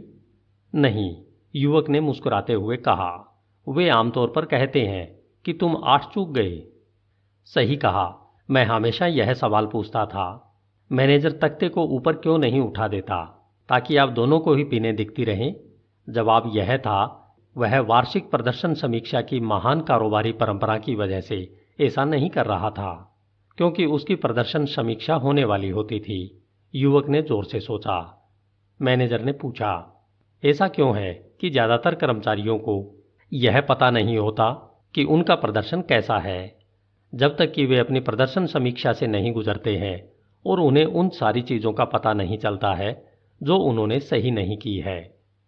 उस वक्त अगर कर्मचारी को बताया जाता है कि उसे बोनस या प्रमोशन नहीं मिलेगा तो उसे कैसा महसूस होगा? इसमें कितना लंबा समय लगेगा जब वह यह सोचने लगेगा कि काश वह किसी दूसरी जगह काम कर रहा होता। मैं जवाब जानता हूँ, 1 मिनट, युवक ने मजाक किया। मैनेजर हंसने लगे। आपको क्या लगता है मैनेजर किसी कर्मचारी को इस प्रक्रिया से क्यों गुजारते हैं? युवक ने पूछा। ताकि वे अच्छे दिख सकें, मैनेजर ने कहा। आपका क्या मतलब है? अगर आप अपने हर अधीनस्थ का मूल्यांकन अपने प्रदर्शन समीक्षा पैमाने के सर्वोच्च स्तर पर कर दें तो आप क्या सोचते हैं आपका बॉस आपको कैसा मानेगा? शायद नर्मदिल मैनेजर मानेगा, जिसे अच्छे प्रदर्शन और खराब प्रदर्शन का फर्क ही नहीं मालूम। बिल्कुल, मैनेजर ने कहा। ज़्यादातर संगठनों में मैनेजर की भूमिका में अच्छा दिखने के लिए आपको अपने कुछ कर्मचारियों की गलतियों को पकड़ना होता है। आपके पास कुछ विजेता होने चाहिए, कुछ पराजित होने चाहिए और बाकी हर कर्मचारी बीच में कहीं पर होना चाहिए। मुझे एक बार की बात याद है, जब मैं अपने बेटे के स्कूल में गया, मैंने 5वीं ग्रेड की एक टीचर को क्लास में भूगोल का टेस्ट लेते देखा। जब मैंने उससे पूछा कि वह टेस्ट में बच्चों को नक्शे का इस्तेमाल क्यों नहीं करने देती है, तो वह बोली, मैं ऐसा इसलिए नहीं कर सकती क्योंकि तब तो सारे बच्चों को 100% अंक मिल जाएंगे। मानो यह बुरी बात होगी कि हर बच्चा अच्छा प्रदर्शन करे और हर एक को A ग्रेड मिले। हो सकता है कि हर बच्चा मौजूद संसाधनों का बेहतरीन इस्तेमाल न करे, इसलिए उसे A ग्रेड न मिल पाए, लेकिन ऐसी व्यवस्था क्यों न की जाए ताकि हर एक को विजेता बनने का अवसर मिले? मैनेजर ने आगे कहा, मुझे याद है एक बार मैंने पढ़ा था कि जब हर कोई अपना खुद का फ़ोन नंबर जानता था, तब किसी ने जीनियस अल्बर्ट आइंस्टीन से उनका फ़ोन नंबर पूछा और वे अपना खुद का नंबर देखने के लिए टेलीफोन डायरेक्टरी तक गए। उन्होंने कहा कि वे कभी अपने दिमाग में उस जानकारी का कबाड़ नहीं रखते हैं जो उन्हें किसी दूसरी जगह से मिल सकती है। अब अगर आपको आइंस्टीन के बारे में नहीं मालूम होता है तो उन दिनों आप किसी ऐसे व्यक्ति के बारे में क्या सोचते जिसे अपना खुद का नंबर डायरेक्टरी में देखना पड़ रहा था? क्या आप सोचते वह विजेता है या पराजित? युवक हंसा और बोला, शायद पराजित। बिल्कुल, मैनेजर ने प्रतिक्रिया की। मैं भी यही सोचता, लेकिन हम दोनों गलत होते, है ना? युवक ने सहमति में सिर हिलाया। हम में से किसी के लिए भी यह गलती करना आसान है, मैनेजर ने कहा। फिर उसने आगंतुक को अपने कंप्यूटर पर कुछ दिखाया। इसे देखें, हर कोई संभावित विजेता है। कुछ लोग पराजितों के वेश में छिपे हैं। उनके दिखावे से मूर्ख न बने। देखिए, मैनेजर ने कहा, आपके पास मैनेजर के तौर पर दरअसल 3 विकल्प होते हैं। पहला, आप विजेताओं को अपनी कंपनी में सीधे नियुक्त कर सकते हैं। उन्हें खोजना मुश्किल होता है और उन्हें बहुत पैसे भी देने पड़ते हैं। या दूसरा विकल्प, अगर आप विजेता नियुक्त नहीं कर सकते हैं तो आप किसी ऐसे व्यक्ति को काम पर रख सकते हैं जिसमें विजेता बनने की संभावना हो। फिर आप विजेता बनने में उस व्यक्ति की सुनियोजित मदद कर सकते हैं। अगर आप इन दोनों में से एक भी न करना चाहते हो, और मैं उन मैनेजरों की संख्या पर लगातार हैरान होता हूं जो न तो विजेता को कंपनी में लाने के लिए पैसे खर्च करना चाहते हैं, न ही किसी को विजेता को तैयार करने में समय लगाना चाहते हैं, तो सिर्फ तीसरा विकल्प ही बचता है, प्रार्थना। इससे युवक ठगा रह गया। प्रार्थना? मैनेजर धीरे से हंसे। यह हंसी मजाक की कोशिश थी नौजवान, लेकिन जरा इस बारे में सोचो, ऐसे कई मैनेजर हैं जो हर दिन यह प्रार्थना कर रहे हैं कि हे भगवान, यह व्यक्ति सही साबित हो। युवक हंसा और बोला, अगर आप किसी विजेता को नियुक्त करते हैं तो 1 मिनट मैनेजर बनाना दरअसल आसान होता है ना? बिल्कुल, मैनेजर ने मुस्कुराते हुए कहा। जो लोग विजेता हैं उनके साथ आपको बस इतना करना है कि 1 मिनट के लक्ष्य तय कर दें और बाकी का काम उन्हें करने दें। जॉन लेवी की बातों से मुझे लगा कि आपको तो अमूमन उनके साथ यह करने की भी जरूरत नहीं पड़ती है। आप सही हैं, मैनेजर ने कहा। वे इतना भूल चुके हैं जितना यहाँ के ज़्यादातर लोग जानते भी नहीं हैं। लेकिन विजेता हो या संभावित विजेता, हर एक के साथ 1 मिनट के महत्वपूर्ण लक्ष्य तय करना उत्पादक व्यवहार के लिए बुनियादी औजार है। चाहे कोई भी 1 मिनट के लक्ष्य तय करने की शुरुआत करे। युवक ने पूछा, क्या यह सच है कि हर लक्ष्य का वर्णन एक पेज पर होना चाहिए जिसमें निश्चित तारीख लिखी हो? हाँ, यह सच है। ऐसा क्यों है? ताकि लोग हर दिन अपने लक्ष्यों की फटाफट समीक्षा कर सकें और उन लक्ष्यों पर अपने प्रदर्शन की फौरन जांच कर सकें। मैं समझता हूं कि आप उनसे उनके काम के हर पहलू को नहीं लिखवाते हैं, बल्कि केवल बड़े लक्ष्यों और जिम्मेदारियों को लिखवाते हैं, युवक ने कहा। हाँ, ऐसा इसलिए है क्योंकि मैं यह नहीं चाहता कि बहुत सारे लक्ष्यों को किसी जगह पर फाइल में रख दिया जाए और साल में केवल एक बार खोलकर देखा जाए। जब प्रदर्शन समीक्षा का समय आए या अगले वर्ष के लक्ष्य तय करने की बात आए। जैसा आप देख सकते हैं, हमारी टीम के लोग यह मूल्यवान स्मरण वाक्य करीब रखते हैं। उन्होंने युवक को एक कार्ड थमा दिया जिस पर लिखा था, 1 मिनट निकालकर अपने लक्ष्यों को देखें, फिर उसे देखें जो आप कर रहे हैं और देखें कि क्या यह आपके लक्ष्यों से मेल खाता है। युवक इन शब्दों की शक्तिशाली सादगी पर हैरान था। उसने पूछा, क्या मुझे उसकी एक प्रति मिल सकती है? बिल्कुल, मैनेजर ने कहा। वह जो सीख रहा था उस पर नोट्स लेते हुए महत्वाकांक्षी युवा मैनेजर ने कहा, आप जानते हैं, इतने कम समय में 1 मिनट मैनेजर के बारे में सीखने लायक हर चीज को समझना मुश्किल है। निश्चित रूप से मैं 1 मिनट के लक्ष्यों के बारे में ज़्यादा जानना पसंद करूंगा, लेकिन क्या हम 1 मिनट की प्रशंसाओं पर बातचीत करने के लिए आगे बढ़ सकते हैं? बिल्कुल। आप शायद सोच रहे हैं कि वे क्यों कारगर हैं। देखिए, हर व्यक्ति प्रशंसा को पसंद करता है, लेकिन कुछ समय बाद क्या लोग यह महसूस नहीं करने लगते हैं कि प्रशंसाएं बनावटी हैं? मैनेजर ने प्रतिक्रिया की। यह इस बात पर निर्भर करता है कि क्या प्रशंसा वाकई सही और सच्ची है। 1 मिनट की तारीफ क्यों सफल होती है? आइए हम कुछ उदाहरण देखते हैं। शायद तब आपके सामने स्पष्ट हो जाएगा कि 1 मिनट की प्रशंसाएं इतनी अच्छी तरह काम करती है। युवक ने कहा, मुझे अच्छा लगेगा। एक उदाहरण देखें। जब अभिभावक पहली बार चलना सीखने में अपने बच्चे की मदद करते हैं, क्या आप कल्पना कर सकते हैं कि आप किसी बच्चे को खड़ा करके कहें, चलो, और उसके गिरने पर आप उसकी पिटाई करके बोलें कि मैंने तुमसे चलने को कहा था। इसके बजाय आप बच्चे को खड़ा करते हैं और पहले दिन वह थोड़ा सा डगमगाता है, जिस पर आप बहुत रोमांचित हो जाते हैं और कहते हैं, वह खड़ा हो गया, वह खड़ा हो गया। फिर आप बच्चे को गले लगाते तथा चूमते हैं। अगले दिन वह एक पल के लिए खड़ा रहता है और शायद एक कदम डगमगाता है और आप उसे दोबारा चूमते तथा गले लगाते हैं। आखिरकार बच्चे को एहसास हो जाता है कि वह काफ़ी अच्छा सौदा है। वह अपने पैरों पर ज़्यादा खड़ा होने लगता है और अंततः वह चलने लग जाता है। यही किसी बच्चे को बोलना सिखाते समय होता है। मान लें आप चाहते हैं कि बच्चा कहे, कृपया मुझे 1 गिलास पानी दें। अगर आप उसे पानी देने से पहले तब तक इंतजार करें जब तक कि बच्चा पूरा वाक्य न बोल दे, तो बच्चा प्यास से मर जाएगा। तो आप यह कहकर शुरुआत करते हैं, पानी पानी। एक दिन बच्चा अचानक कह देता है, पानी। आप खुशी के मारे कूदने लगते हैं, बच्चे को गले लगाते और चूमते हैं और दादी को फ़ोन करके बताते हैं ताकि बच्चा दादी को सुन सके।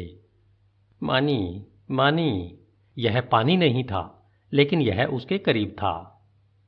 अगर आप नहीं चाहते कि बच्चा 21 साल की उम्र में मानी का एक गिलास मांगे, इसलिए कुछ समय बाद आप केवल पानी शब्द ही स्वीकार करते हैं और फिर आप प्लीज़ पर भी जोड़ देते हैं। ये उदाहरण बताते हैं कि विजेता बनने में लोगों की मदद करने के लिए सबसे अहम और स्वाभाविक चीज़ यह है कि शुरुआत में उन्हें कोई लगभग सही चीज़ करते हुए पकड़ा जाए, फिर आप वांछित परिणाम की दिशा में आगे बढ़ जाएंगे। युवक ने कहा, यानी शुरुआत में कुंजी यह है कि किसी को कोई चीज़ लगभग सही करते हुए पकड़ा जाए, जब तक कि वे अंततः इसे पूरी तरह करना न सीख ले। आप समझ गए? मैनेजर ने कहा। लक्ष्यों की श्रृंखला में वे ऐसे लक्ष्य तय करते हैं जिन्हें ज़्यादा आसानी से हासिल किया जा सकता है। नौकरी में और ज़िंदगी में भी आपको किसी विजेता को चीज़ें सही करते हुए पकड़ने की ज़रूरत ज़्यादा बार नहीं पड़ती है, क्योंकि अच्छा प्रदर्शन करने वाले लोग चीज़ों को सही करते हुए खुद को पकड़ लेते हैं, लेकिन जो लोग सीख रहे हैं उन्हें दूसरों की प्रशंसा और प्रोत्साहन से लाभ होता है। युवक ने पूछा, शायद इसलिए आप शुरुआत में नए लोगों पर बहुत नज़र रखते हैं, या जब आपके पास अनुभवी लोग किसी एक नए प्रोजेक्ट को शुरू कर रहे होते हैं तब उन पर बहुत ध्यान देते हैं। हाँ, ज़्यादातर मैनेजर प्रशंसा करने से पहले तब तक इंतजार करते हैं जब तक कि कर्मचारी किसी चीज़ को पूरी तरह सही न कर दें। परिणाम स्वरूप कई लोग कभी बेहतरीन नहीं बन पाते हैं, क्योंकि उनके मैनेजर उन्हें गलत चीज़ें करते हुए पकड़ने पर ध्यान केंद्रित करते हैं, यानी कोई भी चीज़ जो अंतिम मनचाहे परिणाम से कमतर हो। ऐसा नहीं लगता कि यह बहुत प्रभावी होगा, युवक ने कहा। यह नहीं होता है, मैनेजर ने जवाब दिया। दुखद बात यह है कि बहुत सारे संगठनों में नए अनुभवहीन लोगों के साथ यही किया जाता है। वे संगठन में उनका स्वागत करते हैं, हर एक से मिलवाने के लिए उन्हें पूरे ऑफिस में घुमाते हैं और फिर उन्हें उनके हाल पर अकेला छोड़ देते हैं। न सिर्फ वे नए कर्मचारियों को कोई चीज़ लगभग सही करते हुए नहीं पकड़ते हैं, बल्कि समय समय पर उन्हें डपट भी देते हैं ताकि वे चलते रहें। यह काफ़ी समय तक लोकप्रिय प्रबंधन शैली रही है। मैं इसे अकेला छोड़ो डपट दो शैली का नाम देता हूँ। आप किसी कर्मचारी को अकेला छोड़ देते हैं, उससे अच्छे प्रदर्शन की अपेक्षा करते हैं, और जब आपको यह नहीं मिलता है तो आप उसे डांट डपट देते हैं। इन कर्मचारियों का क्या होता है? युवक ने पूछा। अगर आप किसी संगठन में गए हैं, और मैं समझता हूँ कि आप कई संगठनों में गए हैं, तो आप जानते हैं, क्योंकि आप उन्हें देख चुके हैं। वे कम से कम संभव काम करते हैं। युवक हंसा। आपने सही कहा, मैंने इसे देखा है। फिर उसने आगे जोड़ा, इस तरह के मैनेजर के साथ काम करते समय आप समझ सकते हैं कि इतने सारे कर्मचारियों को अपने काम में मजा क्यों नहीं आता। मैनेजर सहमत था। यह बिल्कुल सच है।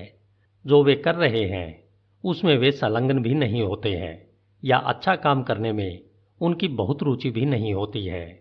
युवक ने कहा, मैं देखना शुरू कर रहा हूँ कि 1 मिनट की प्रशंसा इतनी अच्छी तरह काम क्यों करती है। यह निश्चित रूप से सिर्फ गलतियों पर ध्यान केंद्रित करने से बेहतर है। फिर उसने आगे कहा, यह मज़ेदार है, लेकिन इससे मुझे अपने कुछ दोस्तों की याद आती है। उन्होंने मुझे बताया कि उन्होंने एक नया कुत्ता पाला है।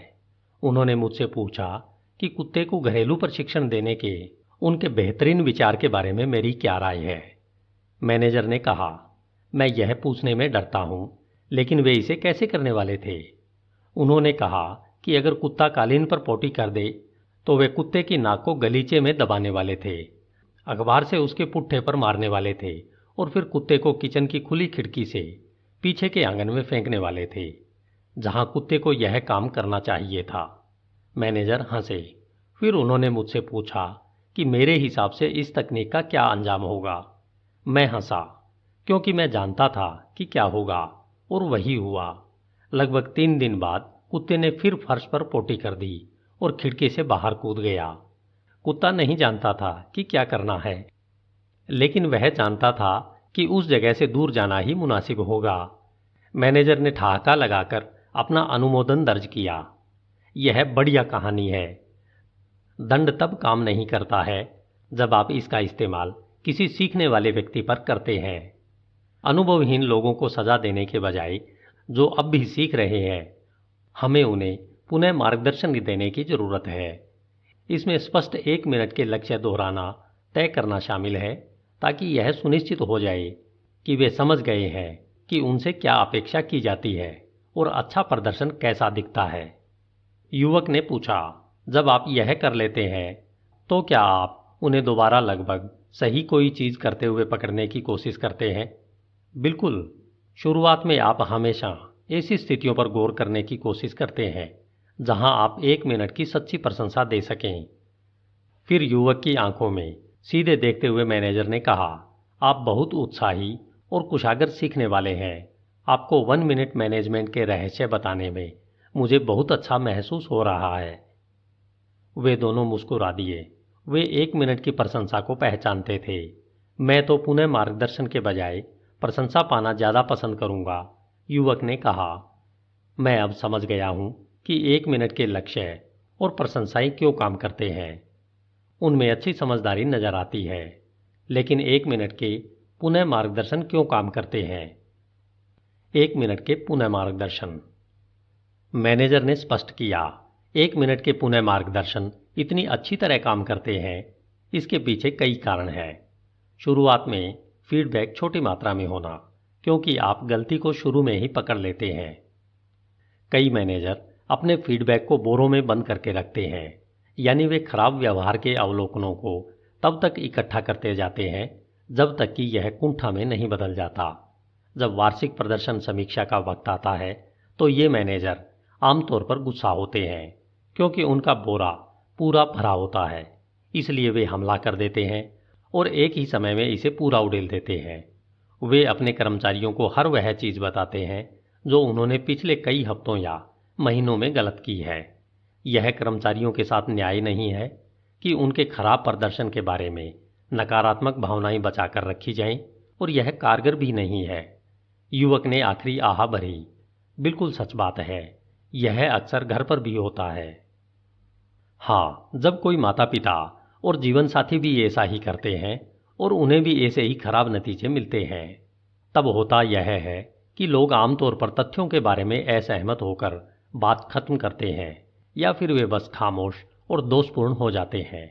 जिस व्यक्ति को फीडबैक मिलता है वह अक्सर रक्षात्मक हो जाता है। वह यह मानता ही नहीं है कि उसने कोई गलती की है। यह संप्रेषण का अकेला छोड़ो डपट दो का एक और संस्करण है। यदि मैनेजर पहले ही स्थितियों को सुलझा लेते तो वे एक बार में एक व्यवहार पर राय व्यक्त करते जिससे सामने वाले को बौखलाहट नहीं होती। तब इस बात की ज्यादा संभावना थी कि वह फीडबैक को उसी तरह लेता जिस तरह इसे लिया जाना चाहिए।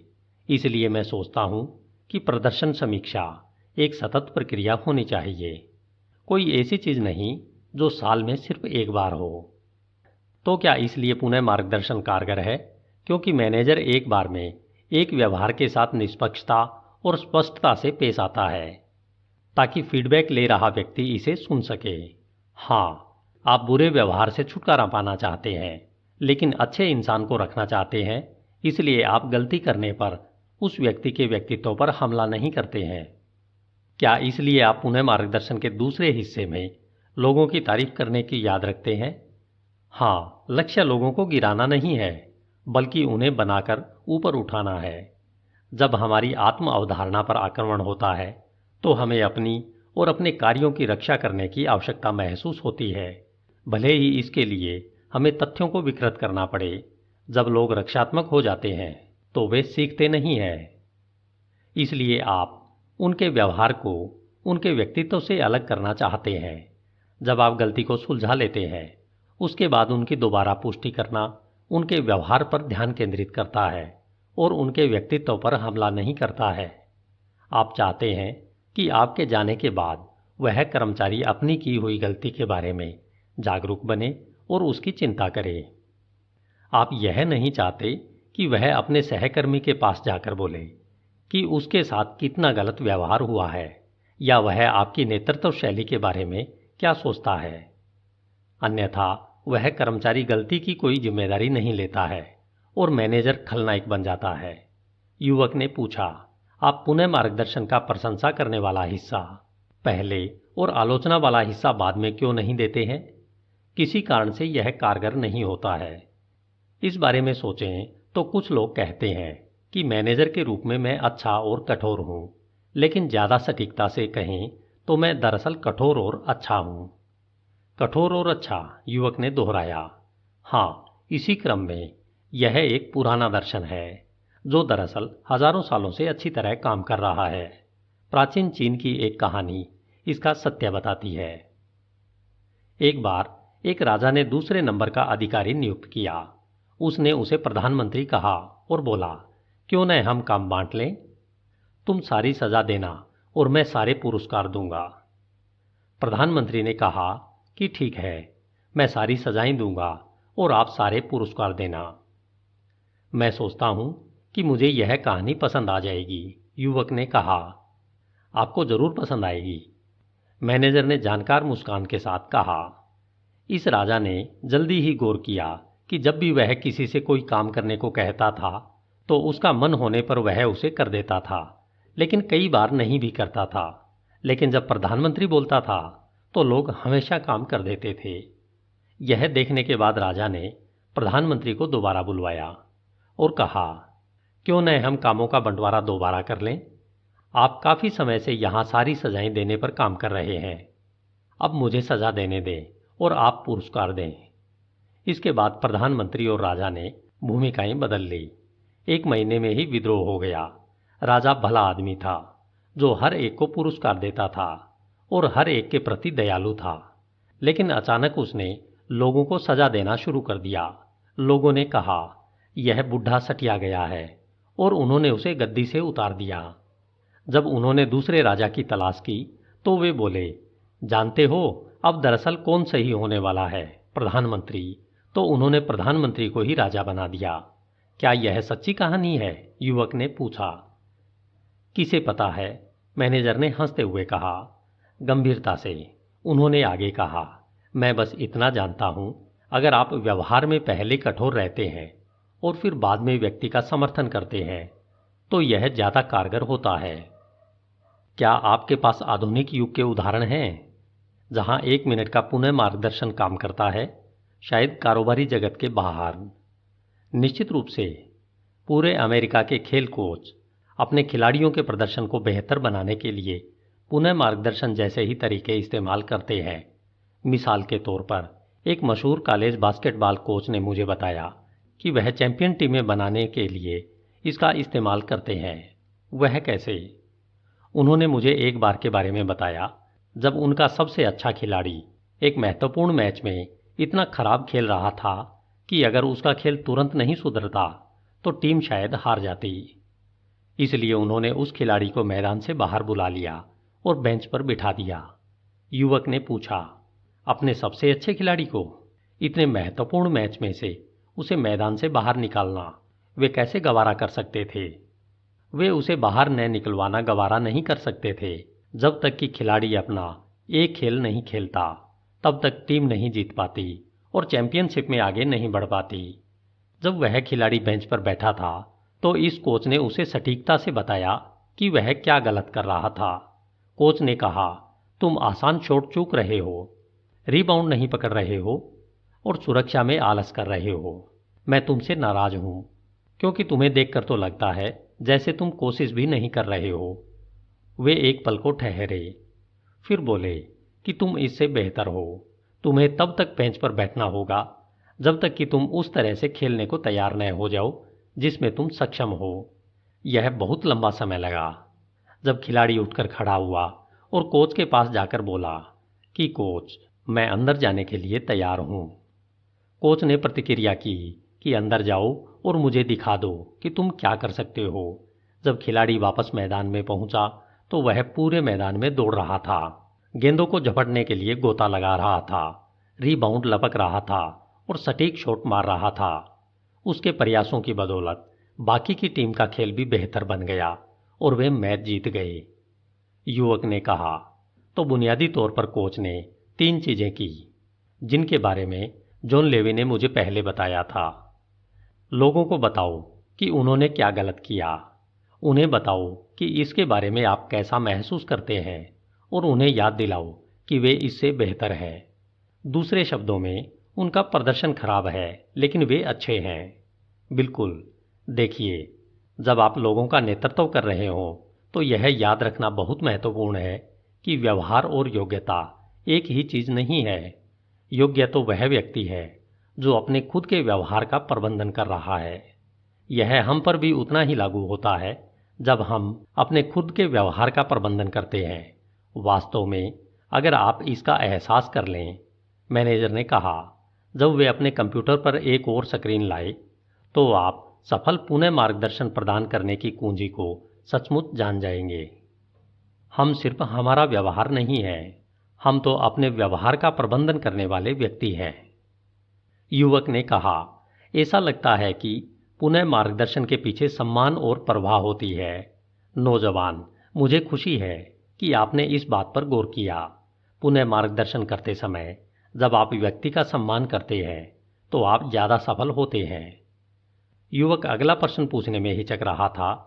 हालांकि 1 मिनट की प्रशंसाएं और 1 मिनट के पुनः मार्गदर्शन प्रभावी है, लेकिन क्या उन्हें लोगों के साथ चालाकी करने और अपना मनचाहा काम कराने के तरीकों के रूप में देखा जा सकता है? यह बेहतरीन सवाल है। चालाकी में अपने खुद के लाभ के लिए लोगों को छलपूर्वक नियंत्रित करना शामिल होता है। अगर आप चालाकी से लोगों का शोषण करने की कोशिश कर रहे हैं तो आप खराब काम कर रहे हैं और यह आपको काटने के लिए लौट कर आएगा। आपका काम कर्मचारियों को दिखाना है कि खुद का प्रबंधन कैसे करें और इसका आनंद कैसे लें। आप चाहते हैं कि जब आप आसपास न हो तब भी वे सफल हों। इसलिए कर्मचारियों को पहले से यह बताना इतना महत्वपूर्ण है कि वे क्या और क्यों कर रहे हैं। यह जीवन में बाकी किसी चीज जैसा है। कुछ चीजें हैं जो काम करती हैं और कुछ चीजें हैं जो काम नहीं करती हैं।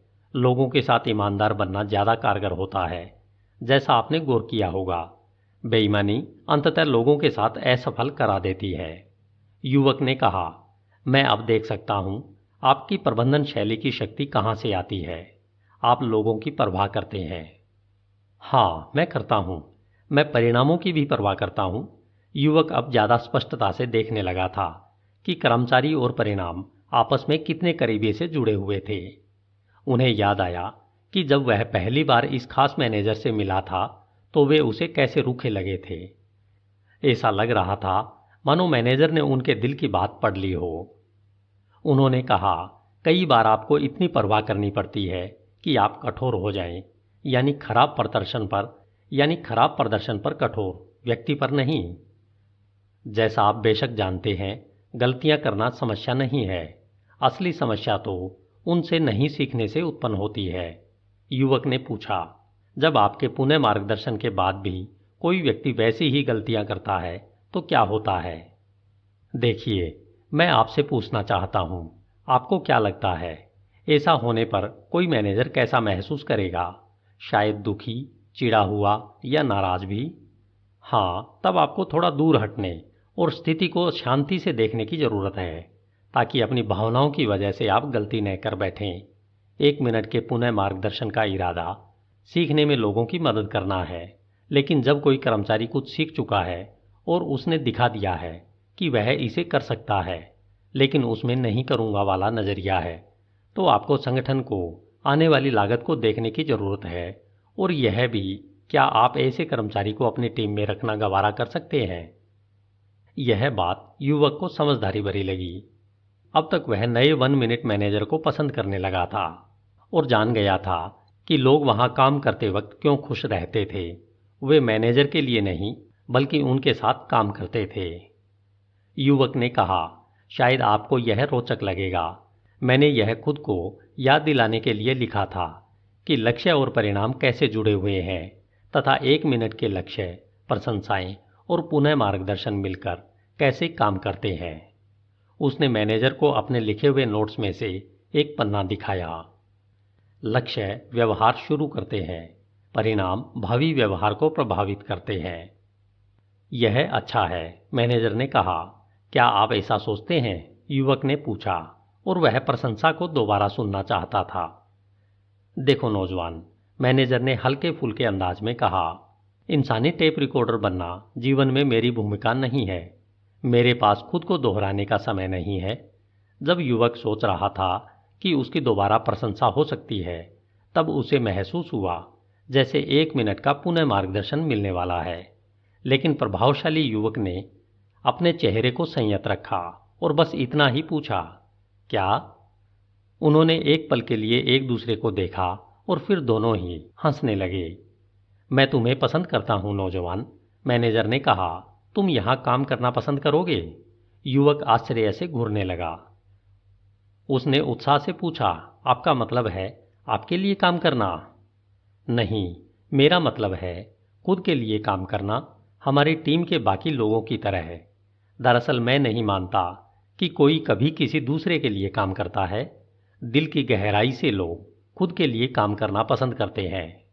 हमारी टीम के लोग साझेदार के रूप में काम करते हैं और हम मिलकर बेहतर बनने के तरीके खोजते हैं। मैं उनके काम को बेहतर बनाने में मदद करने की पूरी कोशिश करता हूं और इस प्रक्रिया में हम सभी अपने काम और जीवन का ज़्यादा आनंद लेते हैं। हम अपने संगठन के लिए भी बहुत लाभकारी बनते हैं।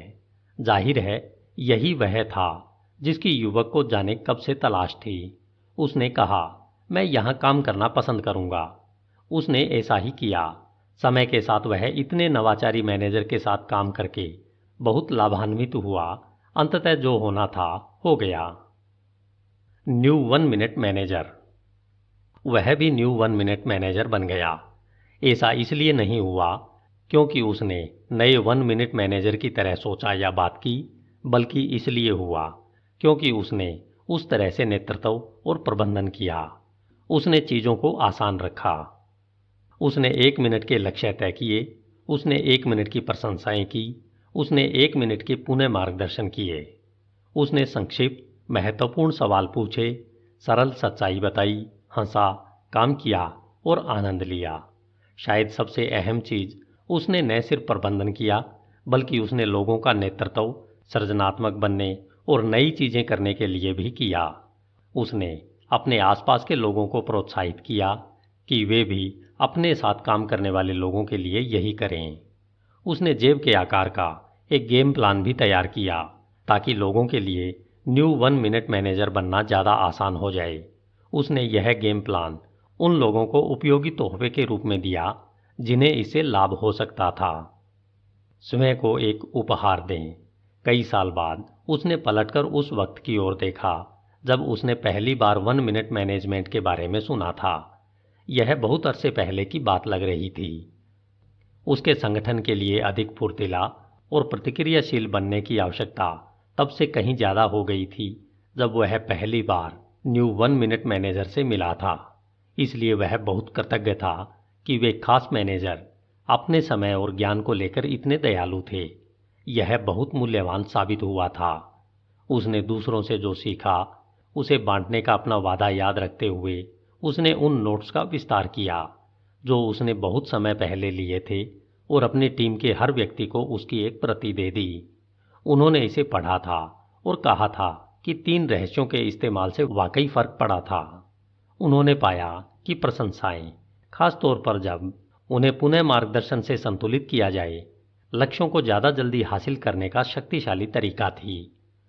कुछ लोगों के लिए यह भी उजागर किया कि वे घर पर भी इन सिद्धांतों का इस्तेमाल कर रहे थे और एक दूसरे को कोई चीज सही करते हुए पकड़ने पर आनंदित हो रहे थे। लीज एक्विनो यह कहने के लिए आई थी, 3 रहस्यों के बारे में मुझे बताने के लिए धन्यवाद। मेरे पास अब समय ही समय है।